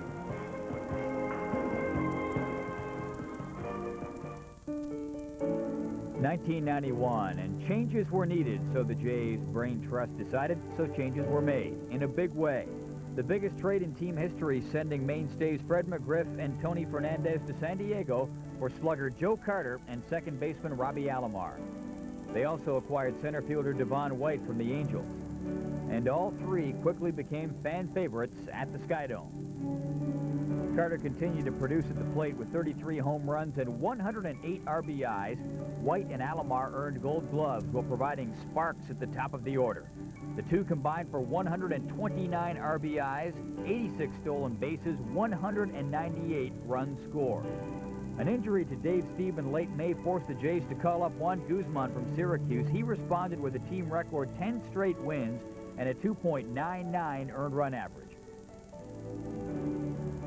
The Jays would eventually win the East that year with a dramatic ninth-inning rally against California that sounded like this. Winning run on third. Base hit. Blue Jays win the East. Let the celebration begin. Taking that momentum into the ALCS, the Jays split the first two games against the Twins in Minnesota, but the Twins came back to sweep 3 at the Skydome. The Blue Jays' dream of a World Series put on hold for one more year. And back to Atlanta now live for some final thoughts from Buck Martinez, who's covered this team for the last few years and certainly all season long. And Buck, if you could maybe just reminisce a little bit, does it really seem like that long ago that this team was taking its first step into championship series play in 1985? No, it doesn't, Paul, and it's interesting to compare this team with other organizations that have been in the league for a lot longer and the expansion teams that came in with Toronto. They have done a marvelous job of developing an organization, marketing the product, and making sure they keep bringing in character-type people. You talked about the big trade, Tony Fernandez, Fred McGriff, 2 all-star players, but you brought in Robbie Alomar and Joe Carter. Basically, that may have been the turning point in this organization. They have always been capable of winning, but it was that last little ingredient of character that continued into deals in 1992 with Dave Winfield and Jack Morris, and then finally David Cohn. So give credit to Pat Gillick, give credit to Cito Gaston. They have put in a lot of long, hard hours starting in spring training right on through the season, and tonight they can now celebrate and enjoy and relish the fact that they're the world's champions. All right, Buck, and the question is, how much will the character of this team change next year? Some very big decisions to be made in terms of personnel for this team in the next few days, as a matter of fact. Well, that's right. They've got to make some tough decisions in the next couple of days. First of all, with Maldonado and Dave Winfield, whether or not they extend them arbitration or whether or not they sign them to multi-year deals. They have the option, but they have to decide within 48 hours. Then, of course, Dave, Steve, and Mark Eichhorn, 5 days they have until they decide about the status of their contract. Then you have all of the free agents, and there's going to be an awful lot of meetings between now and the time of the expansion draft. Naturally, the exposure of this ball club throughout postseason, right on into the World Series, has brought a lot of attention to a lot of people. So what's going to happen right now is the fact that this organization is at the pinnacle of their success, and a lot of people are going to be looking at all the talent they have in that expansion draft. All right, Buck, and after a pinnacle always comes a drop-off, if you want to follow the laws of physics, I guess. How realistic is it, do you think, that this team can stay together and can go on perhaps to pursue another championship? Well, it'll be interesting to see if the guys like Tom Hinkey and Jimmy Key and Maldonado and Winfield, Joe Carter, if they'll all come back. There are free agents out there. There are guys that have to be signed. It'll be interesting to see how emotional they will be when they think about the fact that they won a world championship in 1992. Will that have an impact on their deciding to come back to Toronto? You know what the history of this organization has been. They always strive to win. They're never satisfied, and I believe that it's going to be that same attitude. You remember, this thing starts all over again in just 4 months. Blue Jays have a lot of decisions to make, but for the time being, they're going to sit back and toast the champagne and think about being the reigning world champions. All right, Buck, thanks a lot, and enjoy the celebration. All right, Toronto Blue Jays, 1992 World Series champions. It has been said that time passes over us and casts its shadow. That shadow cast back to 1985. Has it really been all that long since they stepped into postseason play for the first time, took another whack at it in 1989, and again in 1991? Yes, I guess time really has passed pretty quickly when you look back on it, and the progression of this team has been incredible. But when you boil it right down, the Toronto Blue Jays finally managing to grasp something that was never all that far out of their reach. Good night.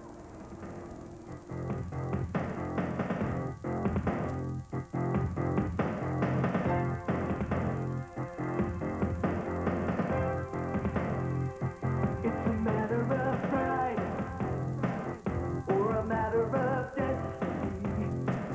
It's talent and skill or it's just God's will. Doesn't matter at all to me. 'Cause I see it so clear. It's undeniably near. I've been the best I can be. I've got it coming to me. There's a moment in time when I find myself on top. There's a moment in time when it feels like time has stopped. For the rest of my life, I'll be living in history. That moment in time can't be taken away from me.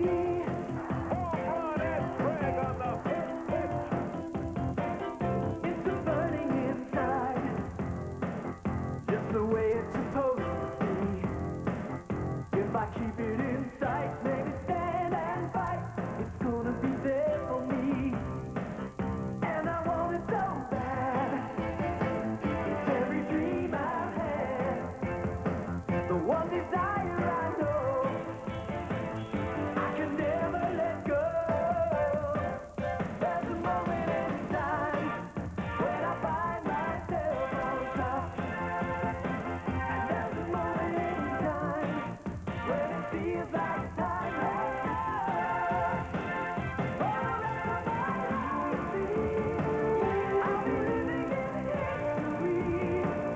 That moment in time can't be taken away.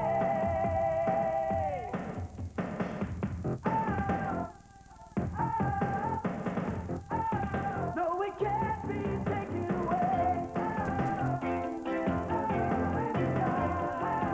No, it can't be taken away. No, it can't be taken away. Every moment in time. No, it can't be taken away. Every moment in time. No, it can't be taken away. Every moment in time. No, it can't.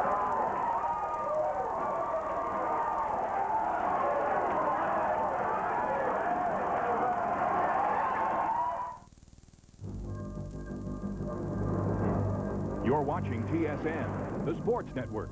The Eastern, the Steelers and the Chiefs. Sunday night NFL on TSN. It's the only game in town.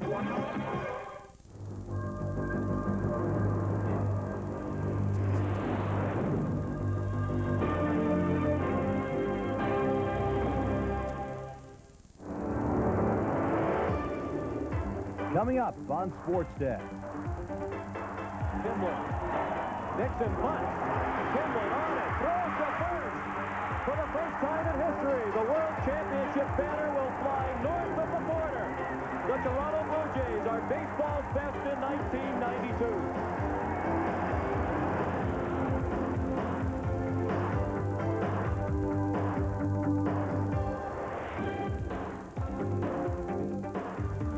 Sports Desk, brought to you by Wiser Locks.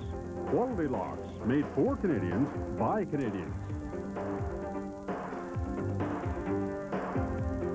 Good morning, everyone. Welcome to Sports Desk. I'll try to speak a little more quietly this morning for those of you who are up late celebrating. Yes, the Jays have done it. The Jays have won the 1992 World Series title. Celebrations began at about 12:50 a.m. Eastern Time and will likely last for the next few days at least. A first for the Jays, a first for Major League Baseball, and a very proud moment for all Canadian sports fans. This is where it happened. Game 6 of the World Series, Braves and the Jays. Top of the first, Devon White, after a leadoff single, steals second base. That's his first stolen base in the series. 1 out later, Joe Carter, fly ball to right field. It is deep enough and then gets by Justice anyway. White scores, and it's 1-0 for the Blue Jays. The Atlanta fans get behind their team with the chop. It seems to help. Deion Sanders on third. Terry Pendleton lifts the fly ball to deep center field. Devon White goes back for it, makes the catch easily, but Sanders tags and scores just as easily. Game tied at 1. Top of the 4th inning now. Candy Maldonado leading it off for the Jays, and he does it in fine fashion. A solo home run to left field. Toronto's 16th homer of the postseason play. 2-1 for the Jays, and the Canadian fans in attendance are loving it. Still on the 4th. 2 out, 2 on for Devon White. Singles to left field. Pat Borders is on second. Rounds third. Heads home. Borders trying to beat Berryhill's tag, but cannot. Berryhill out at the plate. Borders still 2-1 Jays. Bottom of the 4th. Roberto Alomar goes deep in the hole and on the first in time to rob Jeff Blauser of a base hit. David Cohn getting some support from the bullpen from David Wells. This is a critical situation in the 5th. Second and third, 2 out for Terry Pendleton, and Cohn K's Pendleton. 2-1 Jays after 5 innings. Bottom of the 8th, still 2-1. Dwayne Warden relief. He gets Ron Gant thanks to Dave Winfield's outstanding catch. Excellent defense by the Jays. Bottom of the 9th inning now. Still 2-1 Toronto. Brave fans are praying for their players' tying run. 2 on, 2 out. 0-2 to Otis Nixon. Henke facing it to shut things down. A strike away from the World Series title. Henke delivers, and so does Otis Nixon. Slaps one into left. Candy Maldonado charges, comes up throwing, throws it into the screen. Game tied at 2. We're going to extra innings. Cito looks on. Top of the 11th. 1 out. White is hit by the pitch at the plate. Devon White now on first. Alomar at the plate. Alomar comes through with a single into shallow center field. So they're 1 out, 2 on, first and second. Carter comes to the plate. He pops out. Dave Winfield then comes to the plate. 2 on, 2 out, 2-2 tie. Winfield pulls a double down left field line. White comes in to score. Misplay. Alomar comes in to score as well. 4-2 for the Blue Jays, and the Jays are 3 outs away from the 1992 World Series title. Bottom of the 11th, 2 out, 4-3 game. Runner on third base. Mike Timlin on the hill. Otis Nixon representing the game's final out. Turns, tries to bunt. Timlin comes off the mound. On to first in time, and the Jays have done it. The World Championship banner will fly north of the border. The Toronto Blue Jays are baseball's best in 1992. Yes, the Blue Jays win the 1992 World Series title. It took 11 innings. It took 6 games. The Jays win the series 4-2, win game 6 by a final score of 4-3. Mike Timlin comes in to get the important save. Jimmy Key comes in and earns the victory in relief of David Cohn. Candy Maldonado gets the home run, his second in the postseason play, but the most important person in this series, by far, the MVP, Pat Borders. Pat Borders goes 9 for 20 at the plate, 3 doubles, a home run, 3 RBIs. Overall, he batted .450 in the World Series. An outstanding performance by Pat Borders. Rod Smith was at the World Series for us and has this post-game report. If victory gets sweeter the harder it comes, then this must be the sweetest victory of all. It wasn't easy, but it's over. The Toronto Blue Jays are world champions.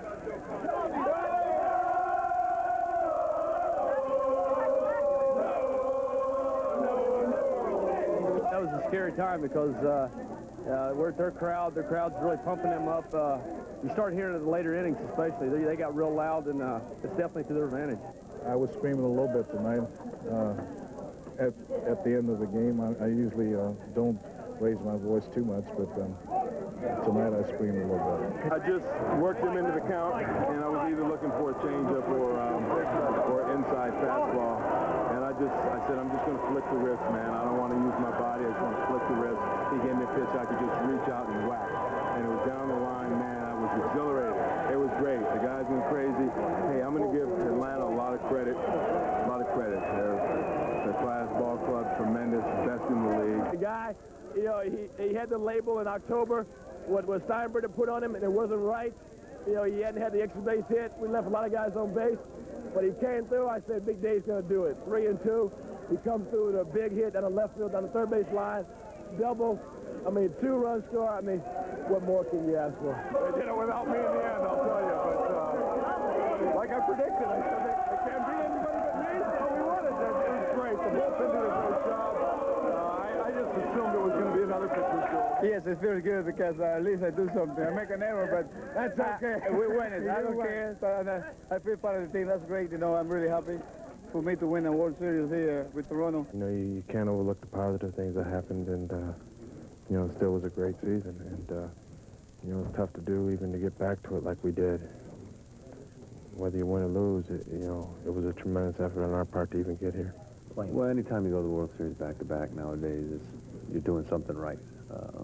There's nothing to be ashamed of. I mean, if we were to finish second, we wouldn't even be worried about this. But we did win the division. We won the pennant again. We came back to the World Series, and as an athlete, there's nothing that makes you feel good about losing when you get to this point. For this one, it wasn't just for 92. It was also for 85, 87, 89, and 91 as well. Gone are the choke labels. Gone all the words that said this team couldn't win it all. They've been erased here in Atlanta. Rod Smith, TSN. And for the second year in a row, the Atlanta Braves come up empty at the World Series. If you think things were a little crazy in the Blue Jay dressing room and in Atlanta, well, you haven't seen anything yet. It's a celebration the Toronto police officers are calling the largest in the history of the city. Our Mark Bunting was right in the middle of it and has this report. Over 45,000 fans line up outside Skydome for the cheapest World Series seats they'll ever get, as admission is absolutely free. The fans are ready to explode in the bottom of the ninth inning, but the Blue Jays throw a little agony into the mix just for good measure.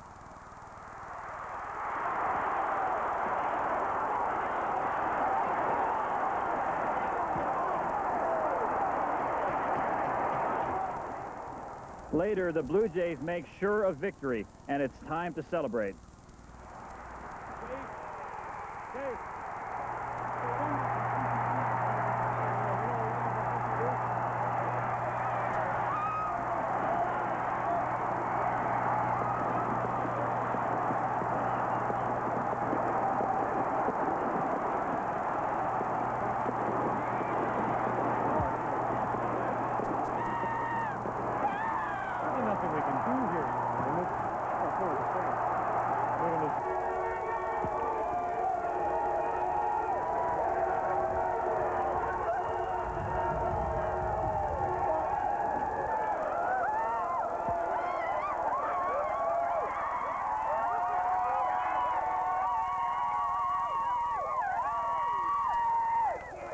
Well, there are all the celebrating fans on Yonge Street. Let's see if I can get through this before I get mobbed or trampled. It looked like the Blue Jays might not pull it out tonight. It looked like they might put their fans through an agonizing Game 7. But finally, this city gets to celebrate like they never had before. Mark Bunting, TSN in Toronto. Thanks a lot, Mark. Good time on the streets of Toronto, but no provincial borders for this party. When we come back, a cross-section of the cross-country celebration. Oh, we killed them! We're awesome! Canadians This is better than the Stanley Cup because we deserve it. All right? Any comments? A Big Mac and a Diet Coke, please. Get the extra value meal. It's a great deal. Plus you get fries. I'll just have some of yours. No. I ordered fries because I want fries. They're mine, not yours. If you want fries with dinner, get your own. Mom, can I have some of my fries? I'll just have some of your father's. No. Now, with the Big Mac extra value meal and a kid's combo, the whole family can get exactly what they want for dinner. What you want is what you get. Free refill? I'll just have some of his. McDonald's tonight. Right, work with me here, people. There's a new tire from Goodyear. It's called the AquaTread. It's an all-season radial with a radical new design feature. Now, you see this groove running right down the middle of the tire? Well, it pumps water out of your way. Gosh, any water, even slush. Really? That's good news. Why are you sitting at the tune-up desk? And why is your tire on the tune-up desk? Is there no depth to which you tire people won't sink? The new AquaTread, only from Goodyear. Look at that. Tread marks on my tune-up desk, and I just wiped. So Toronto has done it. They've won the 1992 World Series title. Our Rod Smith has followed the Jays right through the American League Championship and into the World Series itself. He was there when the corks were popping in the Blue Jays dressing room and is now standing by with Joe Carter. All right, thank you very much. And with me now is Joe Carter. And Joe, this franchise in the past, and I know you hated always talking about the past, never seemed to do anything easily, but it must have been one of the greatest feelings to catch that ball for the final hit. What pass? Pass? I don't know anything about it pass. I mean, you know, I had a premonition I was going to catch the final ball, make the last out of the World Series, and everybody's going to jump for joy. And I thank God because it did happen. But this team no longer has to live with all the things that were said in the past about 85, 87, 89, 91. This team is the world champions. We're happy. We're excited. And I know the people in Toronto are very excited right now. If it couldn't be you that drove in the game-winning RBI, aren't you glad it was your buddy Dave Winfield? Hey, I didn't care who it was, as long as there's somebody on our ball club. We did not want to come back here tomorrow and play Game 7. Glavitt's been tough on us, but we were not going to be denied this time. Like I said, we had 3 goals in mind. We won that. We finished, you know, had all 3 goals. We accomplished them. But to see Big Dave come through, you know, he got the fans going. 45,000 fans in Sky Dome. I mean, you guys are awesome out there, and we're coming home tomorrow. We have a good time at Parade Monday, and let's celebrate all together because this was definitely a joint effort. Does it make you glad San Diego swung that deal? Well, you know, I was happy once the deal was complete. You know, I was a little upset because of being traded. I lost my free agency and everything. But, you know, once I settled down, it's like I'm coming to Toronto. I know I'm going to have a chance to play in the World Series and playoffs. I was very excited about that. And in 2 short years, it's come through. We're world champions. And now I can say that for once, I'm on top of the world. Joe, just one final word on the Atlanta Braves and the character they showed to make this interesting. Unbelievable. You know, Pat Corrales was my coach in Cleveland, my manager, and I'm on first base. And he said it's not going to be easy. And we scored the 2-1 there in the 9th, and they come back tied up. We scored 2 in the 11th. And he says, we're not going to make it easy for you guys. It's going to be tough. And sure enough, the first 2 guys gets on base, and you know, it was tooth and nail from there. And I'm sure the people in Toronto were on their seats a little bit. We were too. But Timlin came in, filled the bunt, and it was like from there, it was like total ecstasy because, you know, it finally happened. You know, thank God it finally happened. We are the champions, and I'm very happy for guys like Dave, you know, this whole ball club, Toronto, but more importantly for a guy by the name of Cito Gaston. I mean, he's got what he deserves. We're more than happy for him. Awesome. Joe, I think there are a lot of people happy for you. Congratulations. Thank you very much. All right. Joe Carter. Now let's go back to Sports Desk. Thanks very much, Rod. You know, as much as the Toronto Blue Jays have been named the world champions, this is a title that the entire country can now share in. It's the first time in history of the majors the title has been taken outside of the U.S., and it's something the whole country is now taking great pride in. We sent our cameras right across the country to give you a glimpse at how Canada is celebrating. First up, David Pratt in Vancouver. Thank you very much. And usually here in Vancouver, when it shakes this much, it's cause for real concern. But the Jays are champions. We've got a lot of people in here that are big Jays fans. Rob Boyd, how sweet does this feel? All right, Toronto. I knew you could do it. And it's our game, too. Yes, it sure enough is. We've also got Peter DeLuise. Come on in here, Peter. As an American and as a Jays fan, how good is this? This is the greatest thing that can happen to Canada right now. Yeah. Today is definitely Blue Jays Day. And I wish these people would cheer up. They're really bringing me down. It's very depressing. You know what? It may be Blue Jay fever, but it is now a national epidemic. Let's go to Edmonton and Ken Chillibeck. Take it away, Ken. Thank you very much, David. We're at the Westin Hotel in downtown Edmonton.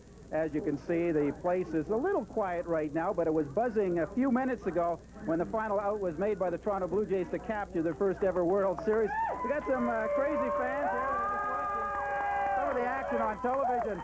Listen, just give us your thoughts on the Toronto Blue Jays winning this big championship. Fantastic.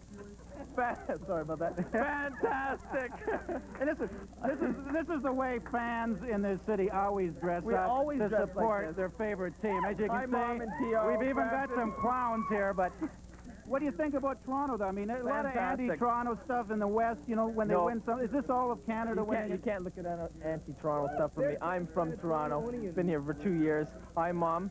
fantastic. The Blue Jays won for you. I'm very happy. Send money, right? Okay. Send money, yes.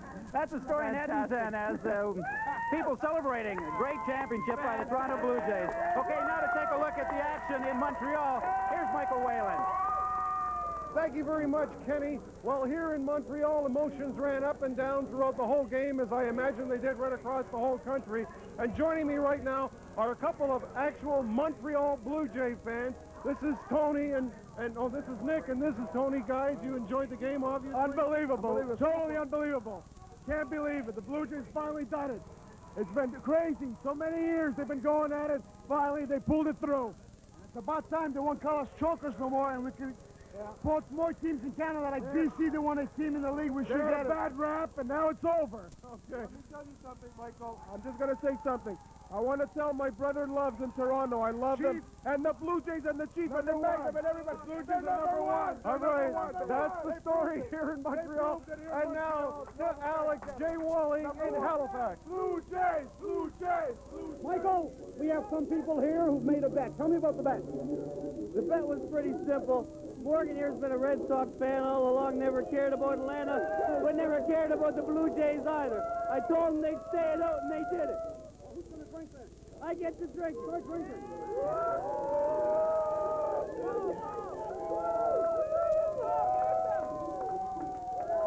Needless to say, a coast-to-coast celebration right here from Canada's East Coast. Alex J. Walling, Halifax. That's great. Good to see them all having a good time. All right, baseball has certainly been the major focus on night, but not the only thing going.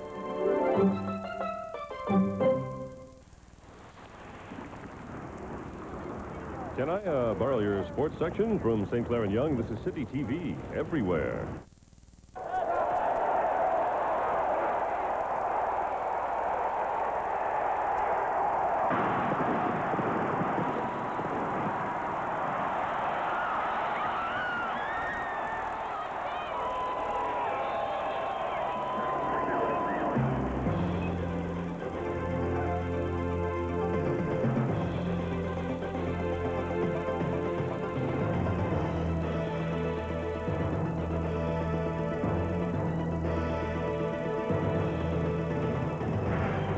Good evening. Party time in Toronto.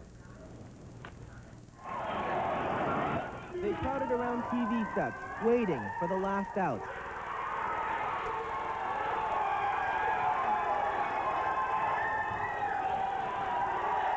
Along storefronts on Yonge Street, around our monitor at the Live Eye.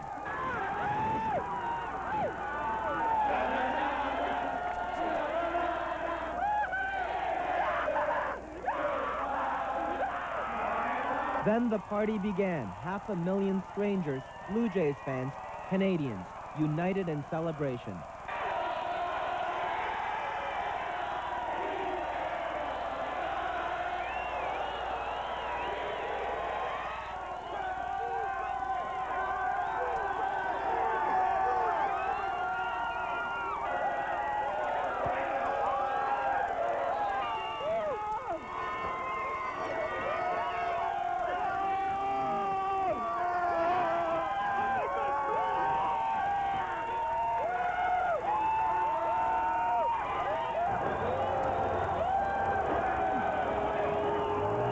City TV, we preempted regular programming, a special one-hour show after the game from the streets, flying by the seat of our pants. This is our script. I'm going to get rid of it. At this point, it's meaningless. We are the champions! We are the champions! Officially, Yonge Street was closed to traffic from King to Wellesley, but the Street Fest stretched from the lakeshore right up to Highway 401. Lasted from just after midnight until the wee hours of this morning. On every street corner, trying to make sure no one had anything to regret today, Metro Police. For them, a word of thanks from Blue Jay revelers.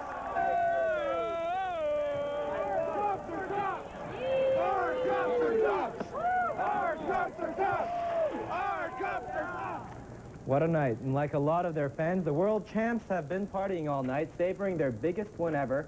Greg Manzik managed to track them down today. Gregor? Thanks very much, Ben. The very happy but very tired Toronto Blue Jays returned home this afternoon. We caught up with the world champions at Pearson International.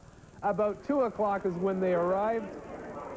It's funny how all the guys are wearing sunglasses. Joe Carter greeting some of the people there. Of course, there's Big Dave Winfield. Black Jack Morris looking a little like Eddie Shack doing the chop. Let's take a look back at the big highlights of Game 6. Top of the 11th, 2 out, full count. Dave Winfield rips one down the left field line. That will score 2. And the Jays go up 4-2. Then in the bottom of the inning, score now 4-3. Otis Nixon tries to drag the bunt. Mike Timlin guns him out. 4-3 Jays, the final. Here is hitting hero Dave Winfield with his thoughts on the win. And I didn't think that I was going to be in a position to be considered a hero, but it's been a team effort all along. These guys have busted their behind all year, and I'm just glad I could contribute right at the end. I know I did a lot to help us get to the playoffs. How'd I get caught in this ring? I didn't do a lot of things that really, you know, overwhelmed the opposition. I just did what I had to do. I got a chance in the extra innings, got that big hit, and it makes everything we did this year worthwhile. And we'll have much more on the Blue Jays World Championship later on in sports. Ben? Amazing, Greg. The ball players got a break, but others not so lucky. Videographer Todd Southgate checked in on those of whom the post-World Series celebration means extra long hours.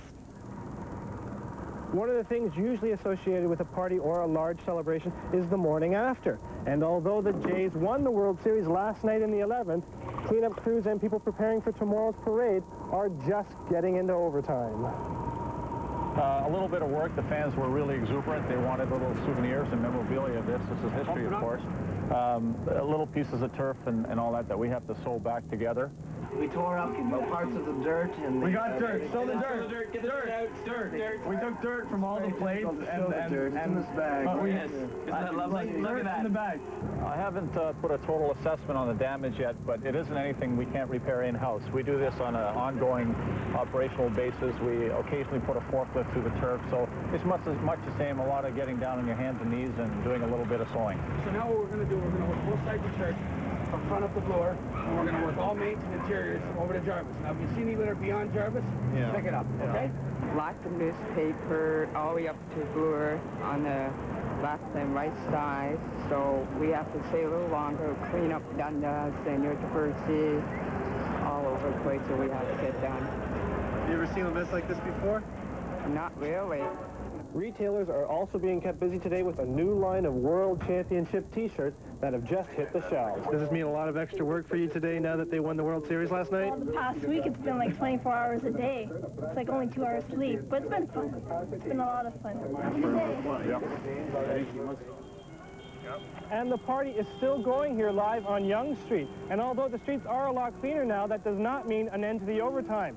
Tomorrow, Toronto will welcome home the 1992 World Series champs with a parade, and that'll mean more streets to clean, more T-shirts to sell, and another opportunity for Jays fans to cheer on their heroes. Ben? Thanks, Todd. Now let's take a look at that parade route for our world champion Jays. Our baseball heroes leave the Royal York Hotel at 1 p.m., heading west on front to York Street, north to Wellington, west to Peter, and south to Skydome for the victory party. The Dome opens at 10 in the morning, and Go Transit is offering free rides on its Lakeshore train line to Union Station for the celebrations. Can't make it down? Then tune into City. We'll have the parade live starting at 1. Police tonight tell us last night's exuberant fans were extremely well behaved. We know of only one exception.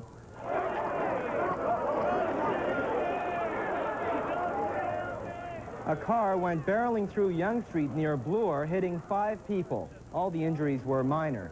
Witnesses ran after the vehicle, stopping it before police arrived. Charges have been laid against 18-year-old Domenico Verzi of Woodbridge.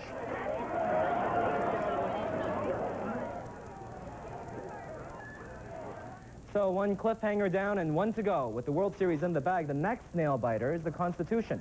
Gord Martineau is live in Montreal tonight, taking the pulse of Quebecers. Gord?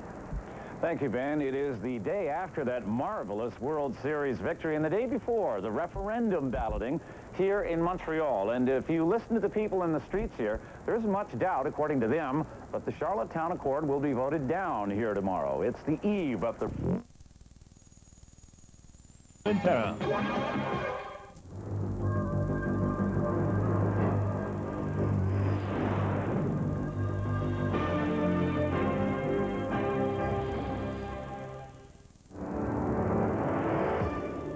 Coming up on Sports Desk, a picture-perfect day for the new World Series champion. Dave Winfield, the man who led the Jays to the promised land. They're still dancing in the streets in Toronto. And Sunday, a real headache for NFL quarterbacks.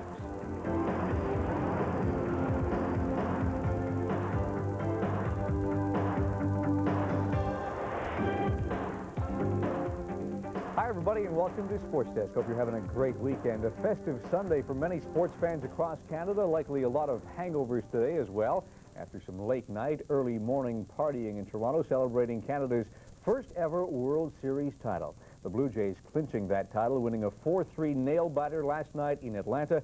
Our coverage today begins with Mark Bunting, who was at the airport this afternoon.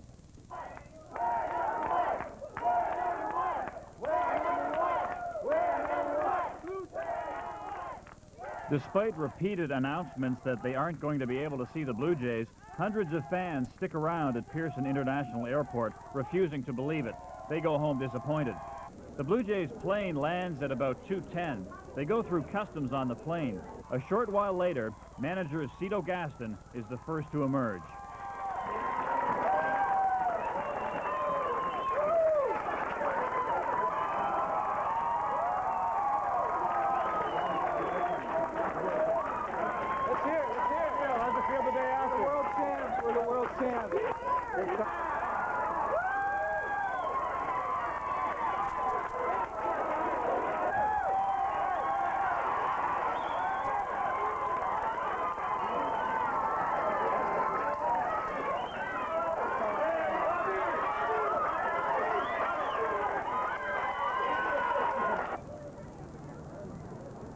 Later on at Skydome, fans line up outside the parking garage, hoping to catch a glimpse of their heroes.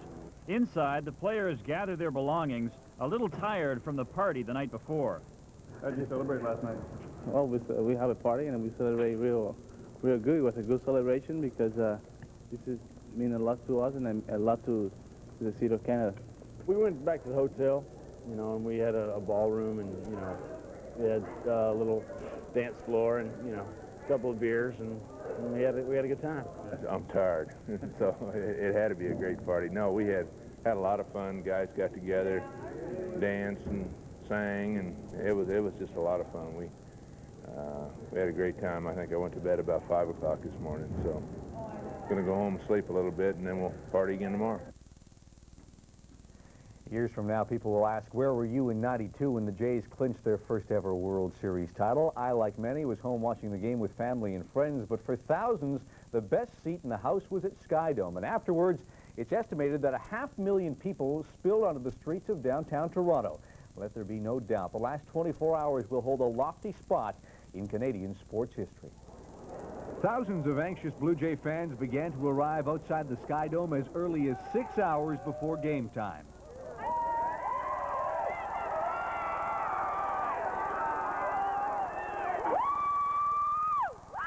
In fact, over 45,000 people showed up to watch the game on Skydome's Jumbotron. And what a game they saw.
Toronto Blue Jays are baseball's best in 1992.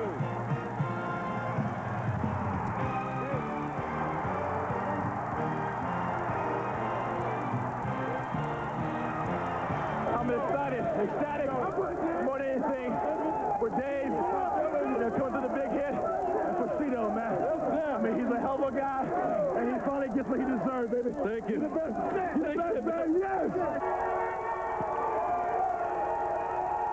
I was screaming a little bit tonight. At the end of the game, I usually don't raise my voice too much, but tonight I screamed a little bit.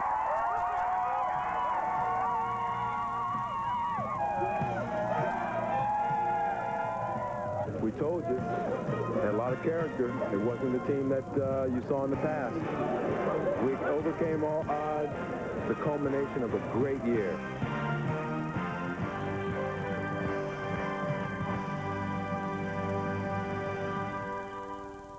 Almost unbelievable. 500,000 people outside celebrating last night in the streets of Toronto. We're happy to tell you that the early morning party was also a safe one. No reports of violence or vandalism downtown. A well-controlled crowd, and a good time was had by all. Mark Bunting joins us once again and says the party was still going strong this afternoon.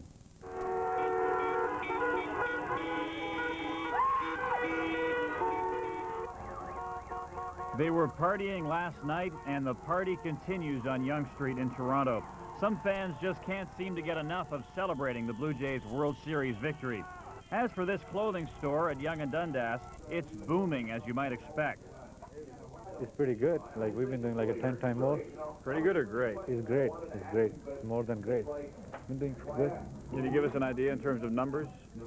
Unlimited number. We can't put up, you know. We just got a couple hundred shirts, and after a couple, you know, but less than an hour, they're all gone.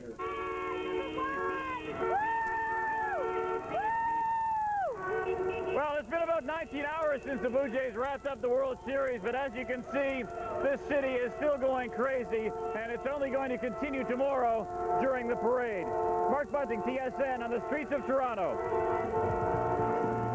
Thank you, Mark, and don't forget the World Series parade is set for tomorrow afternoon, and we'll have live coverage for you here on TSN, the Sports Network, beginning at 1 p.m. Eastern Time. 10 o'clock Pacific. Should be a wild celebration in downtown Toronto. Still ahead on Sports Desk, our World Series recap continues with a look at the man who brought in the series-clinching runs last night, Big Dave Winfield. He didn't put up the numbers most people expected from him in the postseason, but he was a leader of this team from day one in '92. And one game in the NHL this afternoon. We'll head to Vancouver. The Canucks and the Bruins going head-to-head when we come back.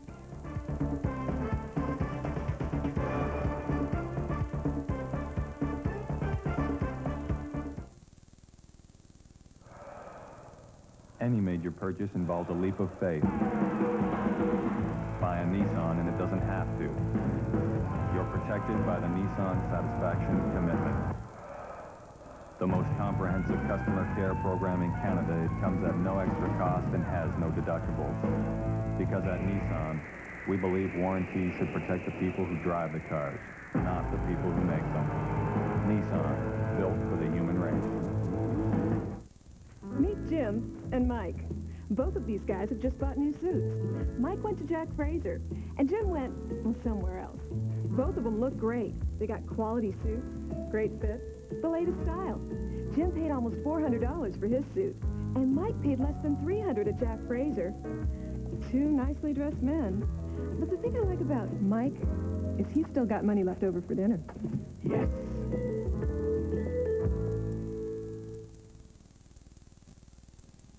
For years, the Toronto Blue Jays have been touted as the most talented team in baseball, but year after year, hearts would be broken as the Jays almost routinely fell one step short of a trip to the World Series.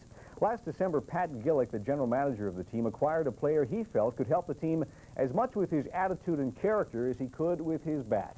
That player was Dave Winfield, and it was only fitting last night that in the top of the 11th inning, Toronto earned its first ever World Series title thanks to a Dave Winfield two-run double.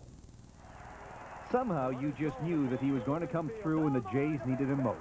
Dave Winfield's series-winning double in the 11th inning last night capped the most memorable season of his brilliant 22-year career. I just worked him into the count, and I was either looking for a changeup or inside fastball. And I said, I'm just going to flick the wrist, man. I don't want to use my body. I just want to flick the wrist. He gave me a pitch I could just reach out and whack. And it was down the line, man. I was exhilarated. It was great. After becoming a Jay in the offseason, the 41-year-old veteran quickly assumed the leadership role both in the clubhouse and on the field. And his focused approach on winning and accomplishing team goals instantly earned him the respect of his teammates.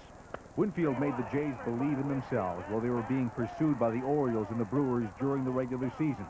And he helped the Jays finally get over the hump of winning the American League Championship Series.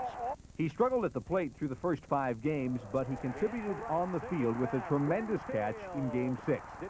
And he silenced his critics who said that he couldn't hit in the clutch. The guy, you know, he had the label in October, what was Steinbrenner put on him, and it wasn't right. You know, he hadn't had the extra base hit. We left a lot of guys on base, but he came through. I said, Big Dave's going to do it. 3-2. He comes through with a big hit down the left field, down the third base line, double. I mean, 2-run score. I mean, what more can you ask for? Safe to say, the Blue Jays and their fans couldn't have asked for more. And a number of World Series records fell by the wayside this year as well, not the least of which focuses on the Jays' bullpen, which set a new record with 15 1/3 consecutive shutout innings. The Jays also set a record for consecutive postseason games with a home run. The new record is now 10. World Series MVP Pat Borders setting a new postseason mark.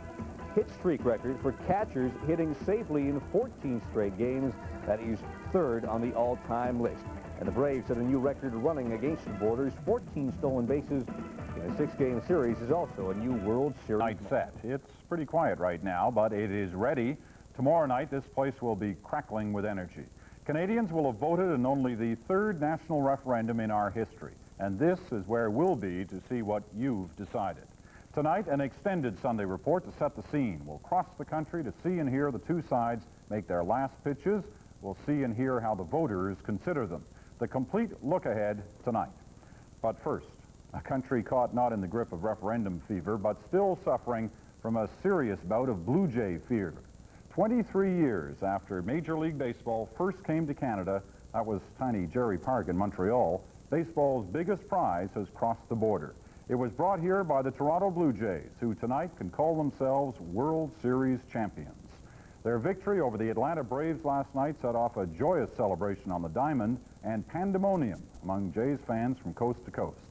Canada has rarely seen a night like the one we had last night. The celebrating went on until the sun came up. The CBC's Paul Hunter has followed the Jays on their path to victory. Here's his report on the Canadian conquest of what they call the great American pastime. It was like the party never ended in Toronto. Delirious baseball fans waiting for their team, their World Series champion Toronto Blue Jays, to arrive home from Atlanta. We're here to greet them, and we want to see them, and we want to congratulate them on the victory. They're the world champs. It's a part of history. It's history in the making. It puts Canada on the map. Everybody's talking about the Jays. We went out this morning for a few minutes. Everybody you ran into is, you know, go Jays, go. You know, how about those Jays? It was beautiful. But when the jet pulled in, security was tight, and the team was brought through another gate. So only a few people saw them. But the players still put on a show. All smiles, hugs, and baseball bats. John Smoltz, the bench runner at third. Here's how it went last night. A dramatic ending to a tense game. The final pitch. Nixon punts. Kimlin on it. Throws to first. For the first time in history, the World Championship banner will fly north of the border. And pandemonium.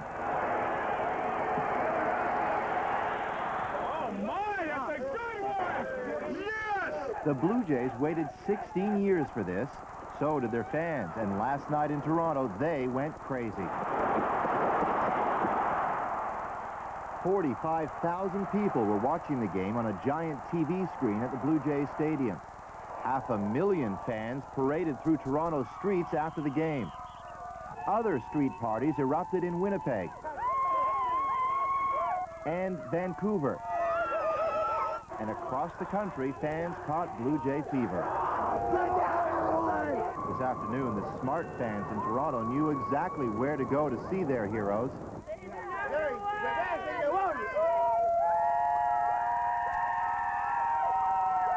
The Blue Jays came to their home stadium, the Sky Dome, to clean up their lockers and try to put the emotion of last night into perspective. You know, at this point, it's a feeling that you really can't put in words and describe about how you feel about being a part of a World Championship team. I think I went to bed about 5 o'clock this morning, so I'm going to go home and sleep a little bit, and then we'll party again tomorrow. That party tomorrow is the Victory Parade. It's set for early in the afternoon, and it'll end up right here at the stadium, where fans are being invited inside for free.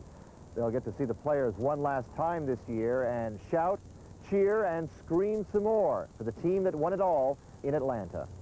Paul Hunter, CBC News, Toronto. So, quite a past 24 hours. Pat Gillick is the general manager of the Toronto Blue Jays, and he's been good enough to join us here in the studio. Still pinching yourself? We're still on cloud 9, Peter. I think that we got back this afternoon, and I think the realization of what really happened yesterday is going to sink in this evening. You know, for all of us watching on television, obviously there were special moments, that sort of rocky 9th inning and then the amazing plays in the 11th inning. What's your special moment as somebody who was there and who's waiting, what, 16 long years for this to happen? Well, I think that my special moment really was the fact that Dave Winfield got an opportunity to drive in those 2 runs in the 11th inning. Here's a guy who had not had an extra base hit in any World Series competition. He's a guy that we brought over here, especially for postseason competition, and Dave had the opportunity to drive in those 2 runs. That was a very special moment, I think, not only for David, I think, but the organization as a whole. How worried were you in the 9th and even in the 11th when they still came back? I was a little worried in the 9th inning that we wouldn't get out with a tie. I felt if we got out with a tie, our bullpen was a little stronger than Atlanta's, and that we'd beat them in extra innings. But Tom was running low on his fuel there in the 9th inning, so I was happy to get out 2-2 and then wait till the 11th inning. You know, it's been fascinating listening and watching the American media today because they concede Toronto won. They concede that for the first time the World Series has been won by a team outside of their boundaries, yet they don't concede that it's anything really that special because none of the players on the Blue Jays are Canadian. They're all either American or from the Caribbean. Tell me, give me the counter-argument to that beyond the fact you got Toronto lettered on the uniform. Well, I think that teams that win championships, not every player on that particular team, be it whatever sport you might be involved is from that particular city or that particular state. They're representing that particular city in that sport that they're playing. So I think what we'll have to do, and thinking about it for a second, I think what we'll have to do is win it again. And I think that that wasn't a fluke that we won it the first time. So I think that we'll have to go ahead and repeat and win it again. But it doesn't matter to us that there's no Canadians on this ball club. We have the Dominicans, we have Puerto Ricans, we have Americans, but we got Toronto across the front of our uniform, and that's who we represent. Not only people of Toronto, but people of Canada. Well, let me ask you one last question about winning it again. You know, in the days of Major League Baseball now, the dollar speaks more than the city, I think. And you run the risk of losing a good chunk of that team. Some of the big players could be moving on. How worried are you about that? We have some concern about that, but I think that over the 16 years that the organization throughout baseball has built a name that we can attract players. In the early beginning of our ball club, it was very difficult for players to come to Toronto. They weren't attracted to our ball club. I think that's changed over the past 10 years since we've become competitive, and I think that we will attract new players. We might not have the same 25 players that we had this season, but I think we'll have 25 interesting players in 1993. Well, you gave the whole country a thrill, and we do thank you for coming in tonight. Thank you, Peter. Well, while some Blue Jay fans may feel like they've gone into orbit over the big win, there's one who's actually there. Canadian astronaut Steve McLean on board the Space Shuttle Columbia. McLean was asleep when his team won it, but Mission Control radioed up the news first thing this morning. The astronaut's response, all right. Now, to the referendum. Retiree. Who's going to do that for you? Royal Trust? They come through for you. Royal Trust? Yeah. How come you never told me about this before? 5:30 Live, premiering November 2nd on CBC television.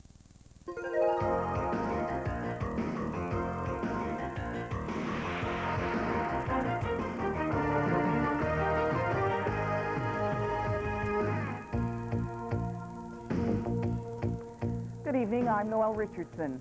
Well, Toronto was party central last night as 500,000 Blue Jays fans spilled into the streets to celebrate the Jays' 11th inning win over Atlanta to clinch the World Series. And celebrations went on all night, all across the province for the Jays' first ever Canadian World Series victory. Barbara Andrusic is here now with today's developments. Barb? Well, Noel, it was absolute pandemonium here in Toronto all night long. Yonge Street was crammed with people giving each other high fives, climbing lamp poles, and generally whooping it up. Today, the objects of all this adulation returned home. Scott Laurie has more on the champions' homecoming. We love all of you. We love all of you. The best team in baseball got their feet back on the ground today. Players weren't very talkative, and they left right away in buses. Trust me, trust the police. They are not at the airport. They have gone, and we all wish them good luck. While the Jays were getting on their buses, police told waiting fans that the team was gone. A little disappointed in the Blue Jays PR people to not have them come see the fans and support them all year long. Well, good to see Cito and Pat Borders and the boys come back to town. Hundreds of people at the Dome were more lucky. They got to see the Jays bus arriving. The players were happy to be back. I can tell you, I'm pleased, ecstatic. It hasn't quite sunk in yet. We look forward to the parade tomorrow to acknowledge everybody and their support. It's been beautiful. Fans mobbed players driving out of the Dome. It was just a bit of a continuation of yesterday's wild street bash. About 500,000 people turned downtown into the site of Toronto's biggest party ever.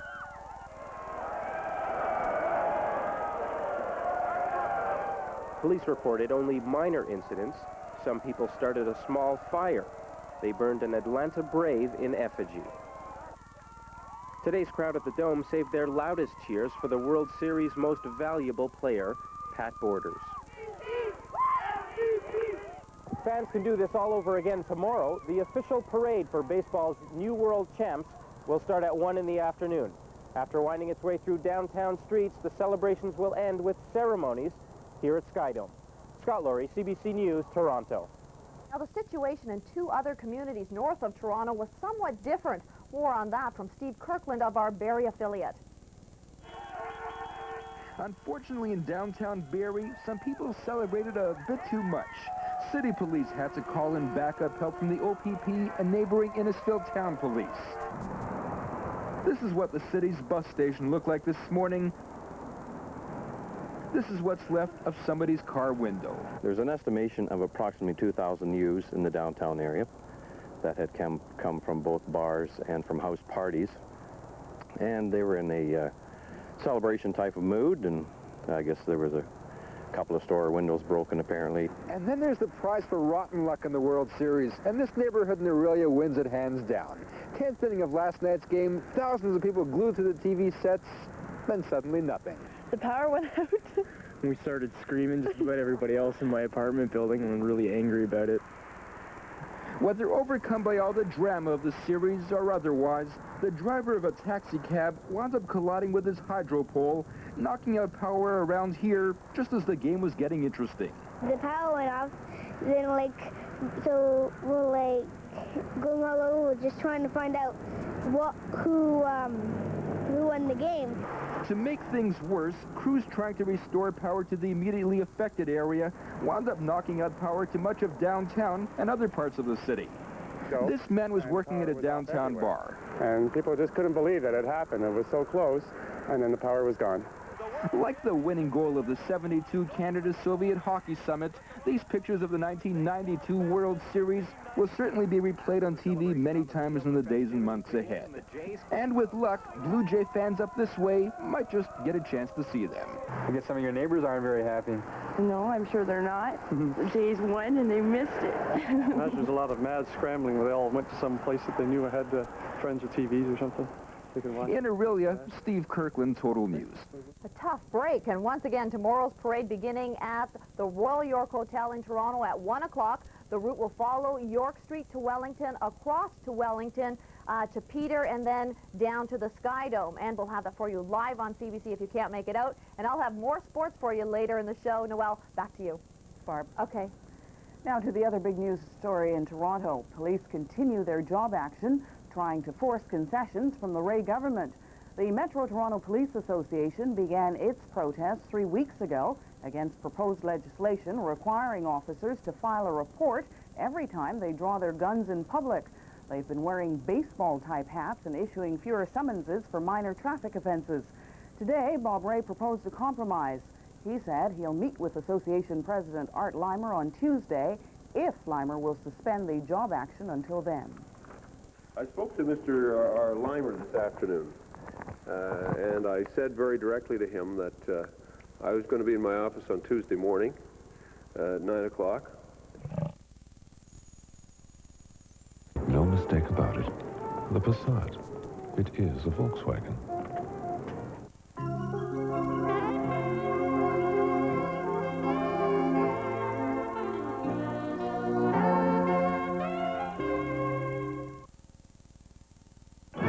Live from Toronto, home of the World Series champs, this is Sportsline. Jays are back. They landed, sort of. They touched down physically this afternoon. The Argonauts came within seconds of winning against the Bombers today. Highlights from Winnipeg. And NHL action from Chicago, where the Hawks finally did the job. Good evening, everyone. I'm Jim Taddy. We'll hear from Don Martin as he reports on the Jays Day, and also from Bill Bird as he was there in Atlanta at the big moment. Also tonight, additional hockey from Vancouver. Additional football from Hamilton. Dolphins finally joined the ranks of the defeated in NFL play, and much more tonight from Sportsline. Tonight's Sportsline Trivia brought to you by Molson Export. Nothing halfway about it. X says it all. Prior to Pat Porter's, named the last catcher to win the MVP award in the World Series. Number to call, 1-800-387-7700. First two correct callers to give us his or her name, address, and phone number will win one prize apiece tonight from Sportsline. Your Ford and Mercury dealers believe having a family doesn't mean you can't enjoy a sporty vehicle. Now for only $16,870, you can get the ideal family vehicle with a sports package featuring front-end spoiler, aluminum wheels, striping, and Aerotech side panels at no extra charge. Plus standard features like a V6, air conditioning, automatic, and more. Introducing the 93 Aerosport. While quantities last, get Aerosport for only $16,870 with a no-charge sports package.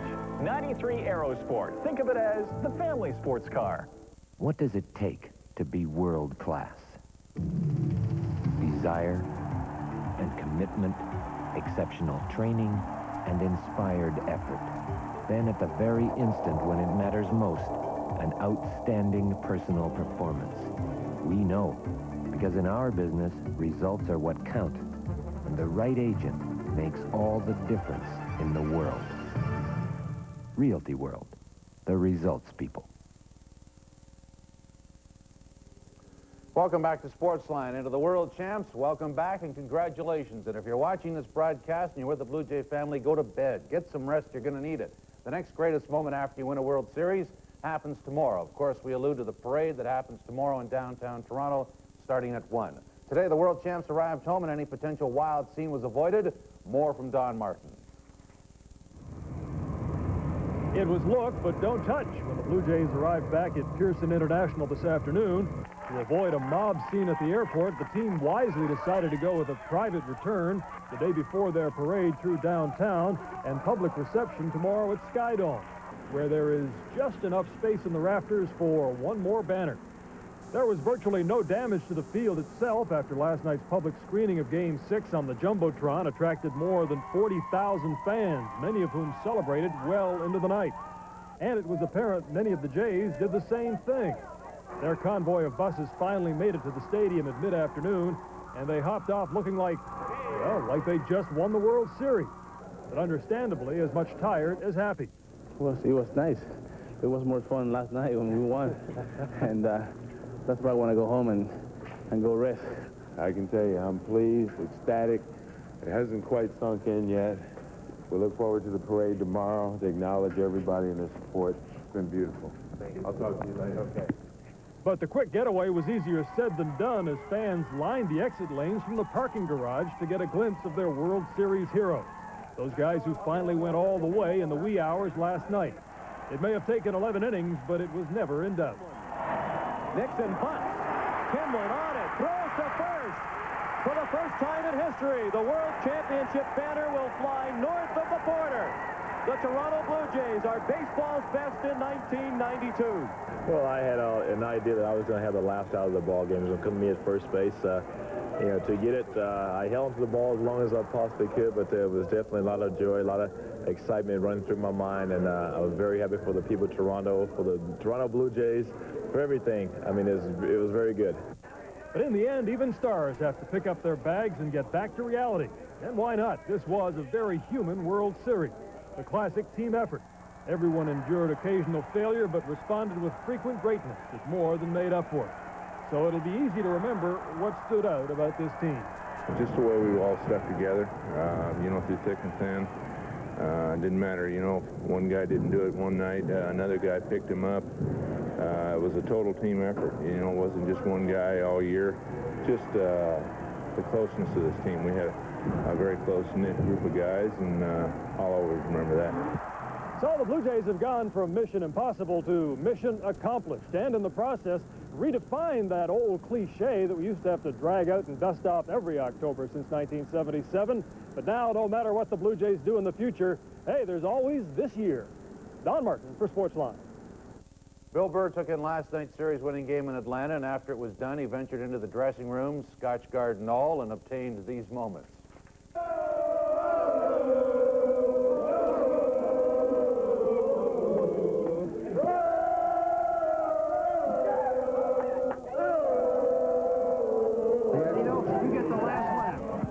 Well, you know, I don't even want to look at it that way. I think that, as I said before, my guys been focused from day one, and I want to open this shirt here because if you see this 3 for 3, they did it. And these T-shirts was passed out opening day, and that's how focused these guys have been all year to make this come true.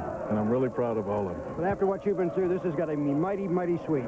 Well, it's sweet, but I don't hold revenge on anyone or hold any grudge, anything like that. I think you should enjoy this game as well as much as you can, and you know, to be second guess, I think is part of the game, as long as you can understand that and no one gets hurt. They didn't break me. They bit him, but they didn't break him, man. I tell you. That's right. This is beyond words. This is the greatest. This is everything I thought it would be. You know, it's we're world champions. You know, and people. I love it. I love that country. I love the team. I love all these guys here. I tell you what, I hope I play the rest of my career with these guys. These guys are super. All miscues, mistakes, runners left on base, anything, all that's forgiven, forgotten, because it was a solid team effort once again. And I was just glad to be able to do one little thing today. I'm happy for everybody, and you know, we did it in style. It's our way to do it, and we did it. Unbelievable. I can't describe it. You know, a lot of talk's made about our team being made up of Americans and Latin Americans, but I tell you what, we feel great for Canada. You don't have to be a Canadian to know exactly what this means to Canada. I bet you that elbow feels pretty good right now. Oh, yeah, I feel good right now. You know, I feel no pain now, but I think so. I went out there and did my job, and we feel real glad that we did it this year. It was a great series, though, and I think a great ball game. Maybe all of them weren't, you know, artistic games, but I thought all of them were very competitive and very close games. So I think the people ought to be happy with that. Pat, the sweetest bat this side of the 49th. Boy, you hit up a storm. Congratulations. Well, appreciate it. You know, it's just, you get into slumps and you get into streaks. Right now, just happen to be in a good hot streak. I'm surprised they pitched you later in the game, but I guess they figured they had to. Well, they've been pitching well the whole series. Like I said, I was just in a hot streak. Things just went my way. A couple feet either way, I wouldn't have had very many hits at all. And at the big moment, this was the scene last night in the Sky Dome. 45,551 were there. No entrance fee, no tickets required. However, donations were made to charity, in this case, the United Way. And when the final hit was made, you can see the scene. People just jumping onto the field, and the party was underway. And as mentioned in Don Martin's report, no damage to the field, which is, of course, very important. He's safe at home. Yes, good. It's a wild scene there, and it spread to Yonge Street, where the street was packed with delirious Jays fans. The parading lasted until the wee hours of the morning. You're going to see some real Jays fans here. These fellows with the painted face. This is like a true fan. Now look at the job there. Come on. I hope it's washable. And if you think that's bad, wait till tomorrow. I hope the insurance is paid in advance. And just before we temporarily leave the world champs for tonight, we give you the highest points of their first 16 years. This isn't one of those plays to music videos. We thought it would be nice to relive them the way they happened. Here it is, the first pitch in Blue Jay history. It's a strike to the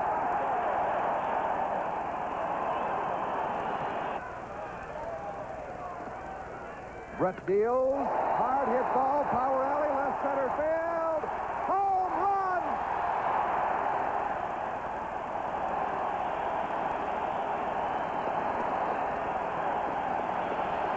Yago hits the first homer in Blue Jay history and will score the first run.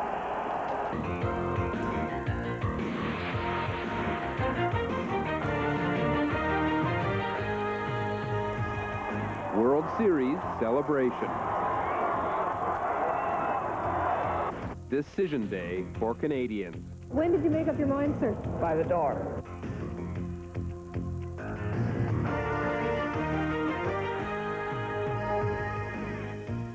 Good evening, I'm Jeffrey Kaufman. Two major stories tonight. Canadians are deciding the fate of the Charlottetown Accord in a national referendum.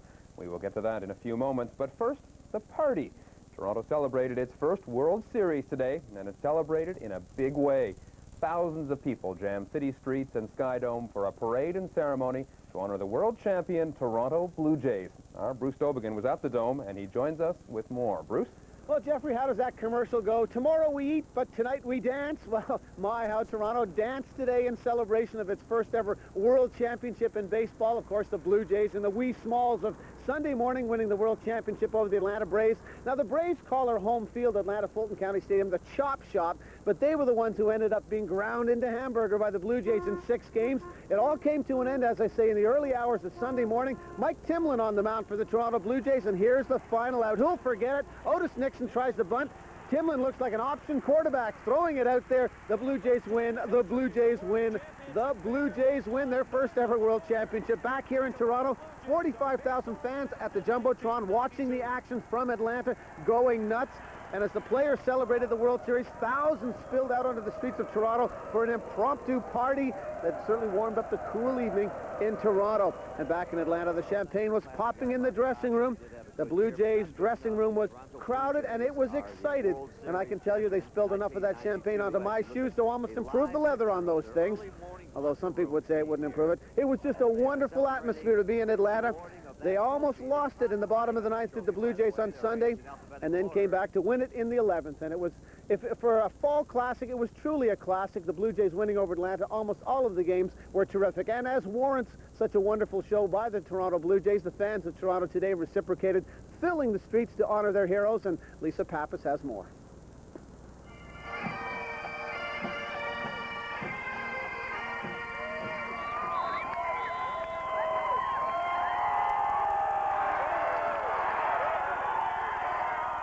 There were no floats and only one band, and it's being called the best parade Toronto's ever seen.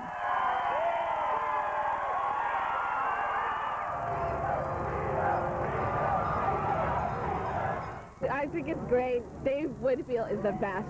Age has nothing to do with it. He is the best. 500,000 Blue Jay fans waited for hours for the boys in blue. They weren't disappointed. It was a madhouse, but hey, it's worth it. What are the chances of shaking Alamar's hand and Gruber and all those guys? 6 favorite players, who are they? Roberto Alomar, Kelly Cooper, Juan Guzman, Joe Carter, Dave Winfield, and that's it, in top order. The procession of cars inched its way toward the Sky Dome. Shutters snapped, there were high fives, and some were lucky enough to get autographs.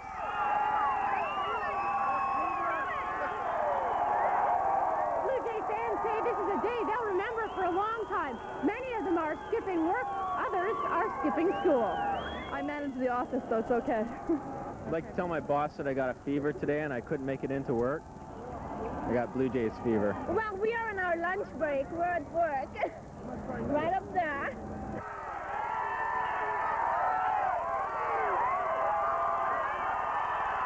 The parade lasted 30 minutes, but the memories will last forever. It's the day almost everyone in Toronto decided to play ball. And when the parade was over, the crowd headed for Yonge Street, while 40,000 people were lucky enough to make it inside the Sky Dome. Lisa Pappas, CBC News, Toronto. Now, while the reception on the streets was exuberant, it had nothing over what happened inside the Sky Dome later in the afternoon. I can tell you, having been on the floor of the Sky Dome, the reception that the Blue Jays got there was hair-raising. The hair on the back of your neck certainly stood up as the team came into the stadium. And Ken Daniels was more, and he files this report. Some fans camped out overnight, and by the time the doors opened at 10 a.m., upwards of 20,000 fans entered Sky Dome, and by noon, that number swelled to nearly 50,000. All eyes on the Jumbotron.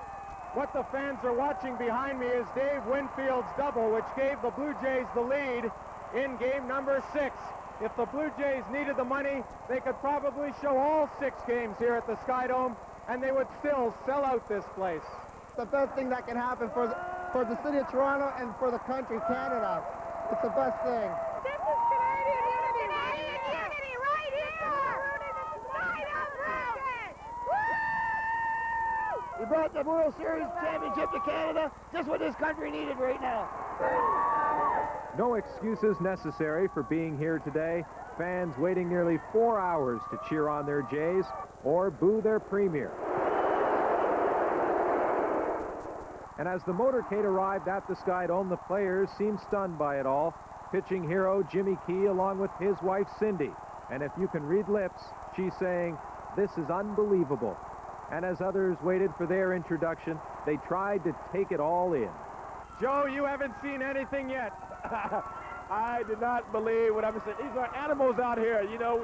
They're running over the cops. This is awesome. Awesome with a capital A. How are your arms feeling after that parade route? My arms are fine. My shoulder, I mean, this guy almost yanked my shoulder off. I need some shoulder pads on, but I've got 4 months to recover, so it's well worth it. That's a long DL, but hey, now the question is, are you coming back, Joe? What's in your heart? Well, you know, we won't worry about that until after I come back from Europe. It's time to celebrate vacation. Then we'll worry about that. It was a madhouse, but it was great. It was great. Nobody got hurt, and that's the main, you know, concern. But it's great, you know, the support we get here in Toronto, it's unbelievable. I feel like I'm in heaven. This is unbelievable. I can't believe this happening to me. And fans saved their loudest applause for the likes of Roberto Alomar.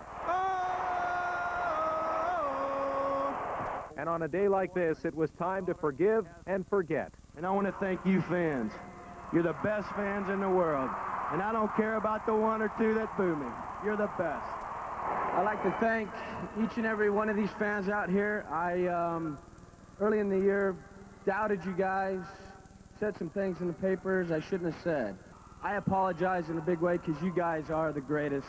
And the final word, we'll leave that to the eldest Blue Jay, Dave Winfield. We hope to do it again, but I'll leave you with one last thing. If you'll all turn around, right above the Jumbotron, unveiled 1992 World Champions! Ken Daniels, CBC Sports. And Jeffrey, I think calling it awesome is no understatement. The Blue Jays did things first class all the way through this season, and it ended on a first-class note. And now the players are off to their parts of the world, California, Texas, wherever it's warm, Florida. And, of course, we're facing the winter, but at least we've got a couple of warm memories. All right, well, Bruce, before we let you go, let me just let our viewers in on a little something. You will be noticing a lot of changes around the CBC in the next few weeks, and one of them involves our Bruce Dobigan. Bruce has been a familiar face and a fixture around here for 7 years, and what sets him apart from a lot of other sportscasters is his talent for making sports comprehensible to everyone. Well, he's going to be taking that ability with him to the new CBC National newscast that begin next Monday night on News World. And Bruce, just in case you thought we had no influence around here, we want you to consider the World Series a going-away present from us to you. So good luck, and we'll be watching. Well, thanks. I sort of considered it appropriate because I remember in September of 1985, October of 1985, the Blue Jays were trying and failing to win their first American League pennant in the playoff. I was trying and oftentimes failing to be a sportscaster, as I learned on the air. But I wanted to say that I wanted to thank the people who gave me a chance to come to television and learn on the air. People like Howard Bernstein and Slocko Klimke and Bill Kendrick, the executive producers who gave me a chance. All the technicians and the producers and the people behind the scenes who tried as they might to make me look good every night, as hard as that was occasionally. And of course, to the viewers who watched, who wrote, who cared, who told me what was going on out there, who let me know what they wanted to see, and I hope I tried to respond. You know, I hope you keep watching CBC local and regional broadcasting. It's a jungle telegraph in this country. It's one of the threads that I think keeps us together. And finally, I guess I should say that our rebels have ended. These actors, as I foretold you, were just floating into air, thin air. We are such stuff as dreams are made of, and our little life is rounded with a sleep. And Jeffrey, I'm going to vote, and I hope everybody does too. All right, well, that sounds like an Academy Award acceptance speech. We will be seeing you around, Bruce. I'll be around. Turning to the other major story of this. TSN.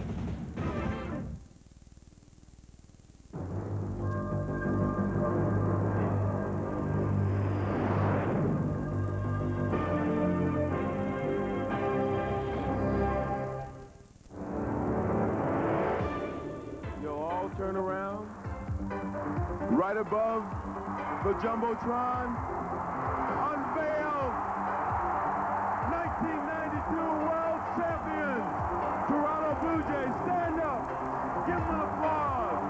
We won noise. I love you.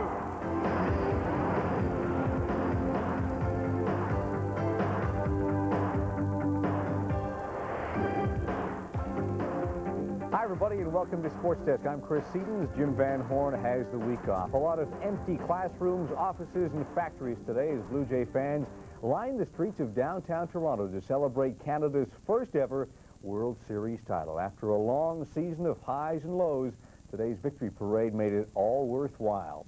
Police estimated the crowd at 500,000 people turning out on the streets of downtown Toronto to honor the men who finally brought the first World Series ever home to Canada.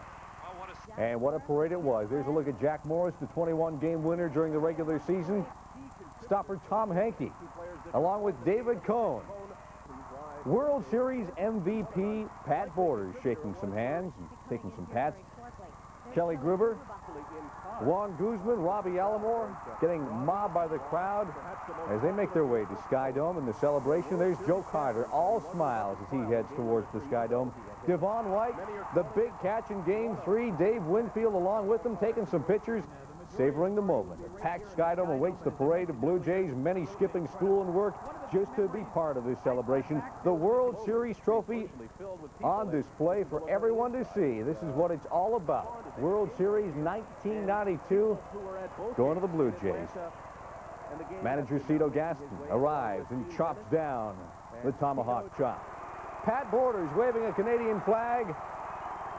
Mike Timlin also making fun of the tomahawk chop as they celebrate in the Sky Dome. Juan Guzman and Robbie Alomar arrive as well with the Canadian flags up. Joe Carter, Dave Winfield, and finally it was time for all the players to say their thank yous to the fans of Toronto and Canada. As you look at the champions up here, applaud yourselves. You are the champions of baseball on this day, too. You've been our friends from the beginning, and we appreciate everything that you have done for us to make this such a wonderful and safe day. And I'd particularly like to thank Pat Gillick and Cito Gaston.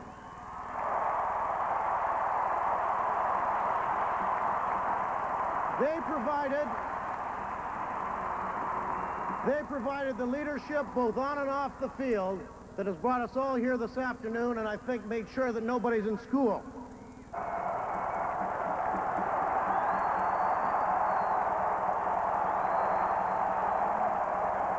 Back there in Atlanta, they're not chopping too much right now because Roberto Alomar brought home the tomahawk. Oh, Robbie.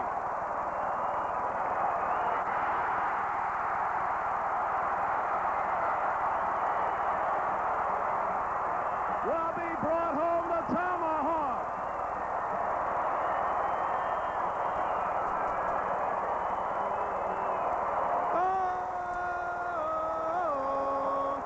special. I want to thank to a man that deserved this more than us, Mr. Cito Gaston. I think so he deserved this. I want to thank the trainer too, because they helped me to come back from my injuries that I helped the team to come back to make the World Series. And I want to thank the organization, you know, to give me a chance to be here too, and all the fans too. You know, I love you all. You know. He hit the first World Series home run as a Blue Jay, and he hit the first home run ever on Canadian soil in the World Series. Joe Carter.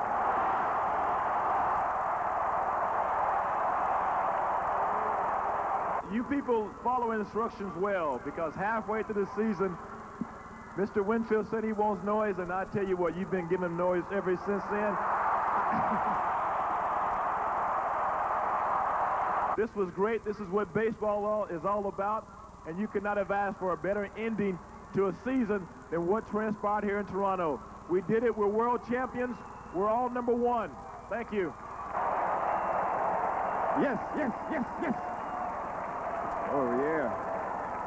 I want to thank, in this order, I want to thank the God above. I want to thank my family, my wife, my boy, my daughter, Cassie. And I want to thank you fans. You're the best fans in the world. And I don't care about the one or two that boo me. You're the best. Although it may be true that people on this stage are either American or Latin American, we still feel the pride of Canada. We see the flags. You don't have to be Canadian to feel that pride. Don't ever change. Thank you very much. When you say MVP, you say most valuable player. These two guys helped us more on the bench and in the locker room before and after the games than anyone could help us on the field. I'm talking about Jack Morris and Dave Winfield.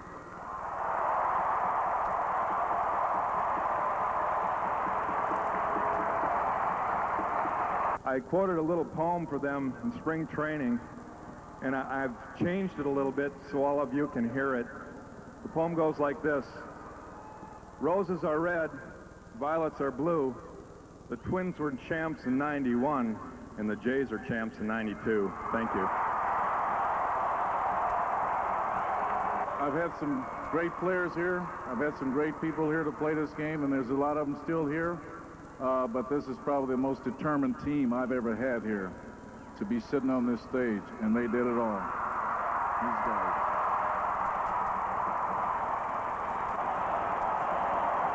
Let's hear noise. Winfield wants noise. All right.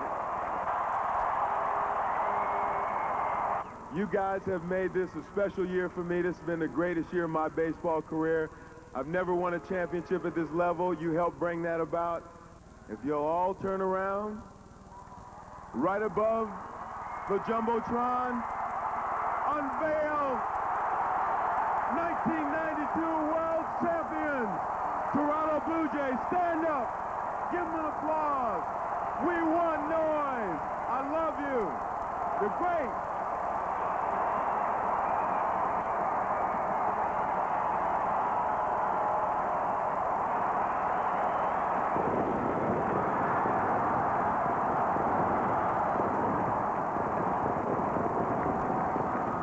Great party at Skydome this afternoon. Now let's go back to Skydome, where Gino Reda had a chance to talk with World Series MVP Pat Borders.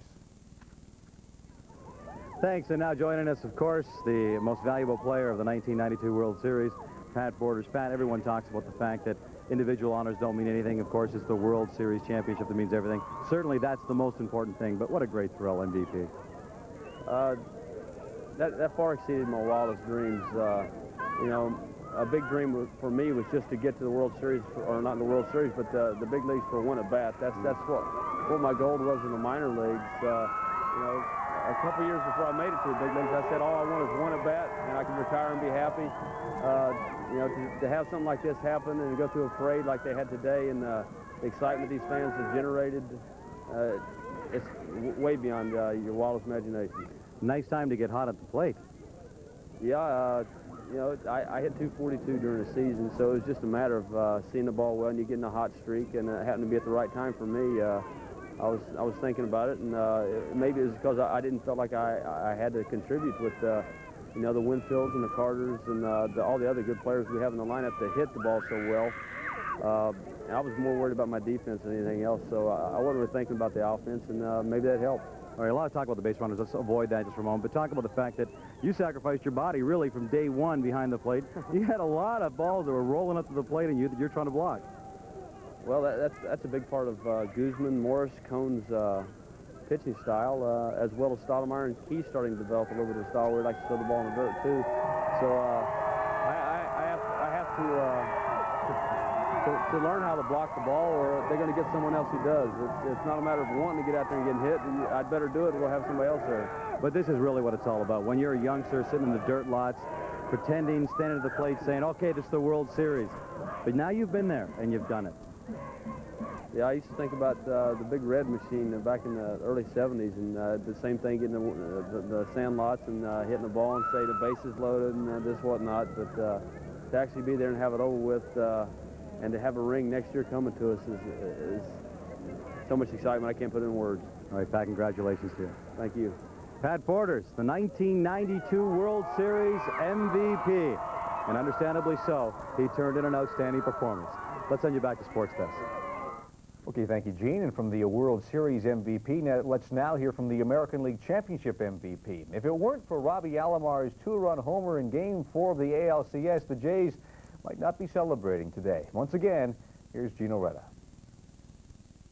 Now joining us back here is Robbie Alomar. Robbie, unbelievable. The crowd is telling you how proud they are. I guess you must be feeling very proud as well. Oh, they feel proud, and we feel real proud, too. This has been an exciting year for us. I think so. We said from the beginning that we're going to go all the way, and we did. And they deserved a World Series, and we gave them a World Series. You came over to the Toronto Blue Jays thinking, what is this whole new city about? New fans, new setting. I have no idea what's going on. Obviously, that was the greatest move of your life. Oh, yeah. When I came from San Diego, I don't know where I was going, but I knew I was going to a winning team. And here I am in a winning team, having a lot of fun. Did it awfully dramatically, Dave Winfield, that two-run double. Could you have picked a better hero on this team, do you think? Well, I think so. No, it's no hero. Everybody was a hero here in this team, and I was so glad about Winfield getting that RBI because you never know where he's going to be next year. I hope he'll be with us next year, but I'm real glad because he's been want to win a World Series for 20 years, and he did this year. He did that, Robbie, and you were a big part of that. Congratulations to you and the entire team. Thank you, Gino. And thank you, Gino. The party in Toronto started late Saturday night after Mike Timlin tossed to Joe Carter for the final out. The sound of honking horns could still be heard most of yesterday. And as Mark Bunting reports, today's victory parade was a perfect climax for a weekend of baseball frenzy in Toronto.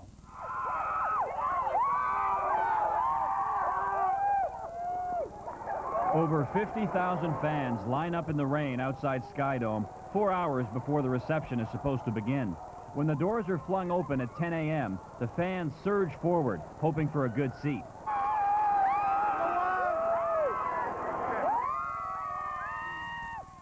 Meanwhile, in front of the Royal York Hotel, several thousand more people await their conquering heroes. Some have gone to great lengths to get a good vantage point. Around 1 o'clock, buses start arriving, carrying Blue Jay players, coaches, and other team personnel.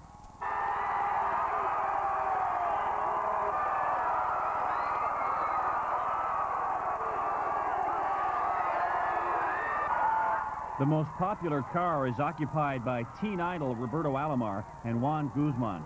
So what do you think so far? Wow, I think this is going to be my best moment in all my life. I can't believe this, you know. This has been outstanding, you know. I can't believe, you know, all the people, you know, all the stuff. I can tell you, I feel like dying right now. Get some good shots? Oh, yeah, we'll get some great shots. We got one of y'all right now. We're on live right now, TTV. So what do you think about this? Oh, this is great, man. Look at this support. I can see it for miles going down here right now. It was a long wait for you. It must be very satisfying. Very satisfying. I can't explain. We're just taking it all in. The people deserved it. We gave it to them.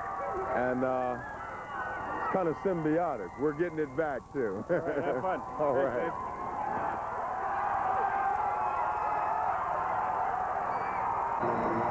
Inside the dome around 2 o'clock, the mere sight of policemen on Harleys is enough to send the fans into a frenzy. They know their champions are close. The biggest cheer is reserved for Alomar and Guzman. When all the speeches are done, the final confirmation. The Toronto Blue Jays are indeed World Series champions. Mark Bunting, TSN, in Toronto. And still to come on the show, we'll hear from the heart and soul of the Blue Jays, Dave Winfield. Other World Series notes to pass on. U.S. President George Bush has invited the Blue Jays to visit the White House. Prime Minister Brian Mulroney has already sent his congratulations to the team. And the Jays aren't the only baseball team celebrating today. A 10th inning sacrifice fly drove in the winning run, giving the Cebu Lions a 2-1 win over the Yakult Swallows in the Japanese World Series. Okay, time for a quick break on Sports Desk. Much more still to come, including a look at what General Manager Pat Gillick faces before the Jays take to the field again next year. A ton of free agents to deal with. We'll look at that topic and hear from Dave Winfield when we come back. That's when they signed Dave Winfield during the offseason. Winfield brought a winning attitude to a team loaded with talent but never able to go that extra step. It was only fitting the series-winning RBI came off his bat. Let's go back to Skydome where Gino Reda talked with Dave Winfield. This must just be one of the proudest moments of your life. It is, yeah. I mean, the outpouring of love and affection people have for this team was very apparent. I mean, from the parade and the reception here at the Dome, it's beautiful. Man, I'm almost as tired as I was after the game the other day, but this has been great. This city really did welcome you with open arms. As soon as you came in, they quickly embraced you. If any other player had said something like you said about the fact that the town was maybe just a little bit too quiet, they might have been received differently, but when you said it, the fans took it to heart and said, then if that's key, we're going to do it for them. Yeah, they did. You know, I mean, I just made an observation, and there was a lot of comment about it, but people reacted. They responded, and I think there was that relationship between how well we did and how much they cheered us on. And believe me, the other teams commented on, it was a little intimidating for them. They were not used to the response, but it was very positive, and it was all in fun and support of their team, and they helped carry us, so they deserve a lot of credit too, you know. So you're standing at the plate, Robbie Alomar's at first, Devon White's on second, you're thinking, I can do this. All my life I've dreamt about that. Is that the kind of moment that as a pro ball player you think, I would just love to have this? Because up until this point, that was the one thing missing in your career, a Hall of Fame career, but that was still missing. Yeah, to a large degree. You don't want to put extra pressure on yourself, but you certainly wanted to. I wanted to capitalize long before then. I wanted to have a real good series. It was okay, and but I came up with the men on base, extra innings, game on the line, boom, I got that hit. You don't know what kind of catharsis that was, the relief. I was happy for us. The guys were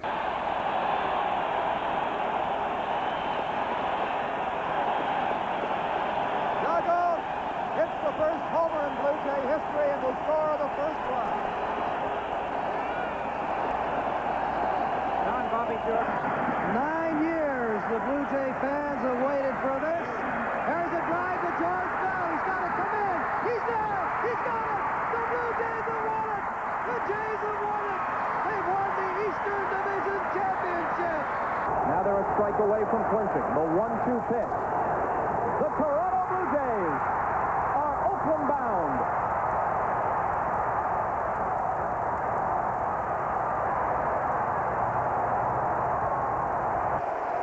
Nobody out. Winning run on third. Base hit. Blue Jays win the East. Let the celebration begin.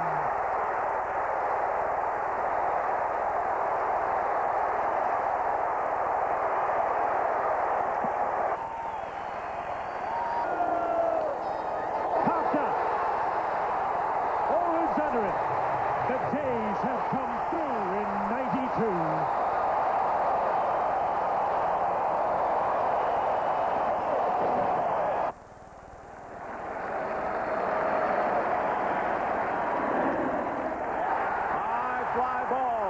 Toward the line and left, calling for it is Maldonado, and the Blue Jays have finally won the pennant.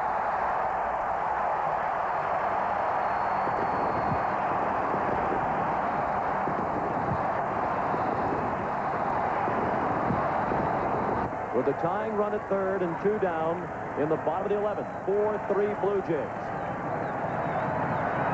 John Smoltz, the pinch runner at third.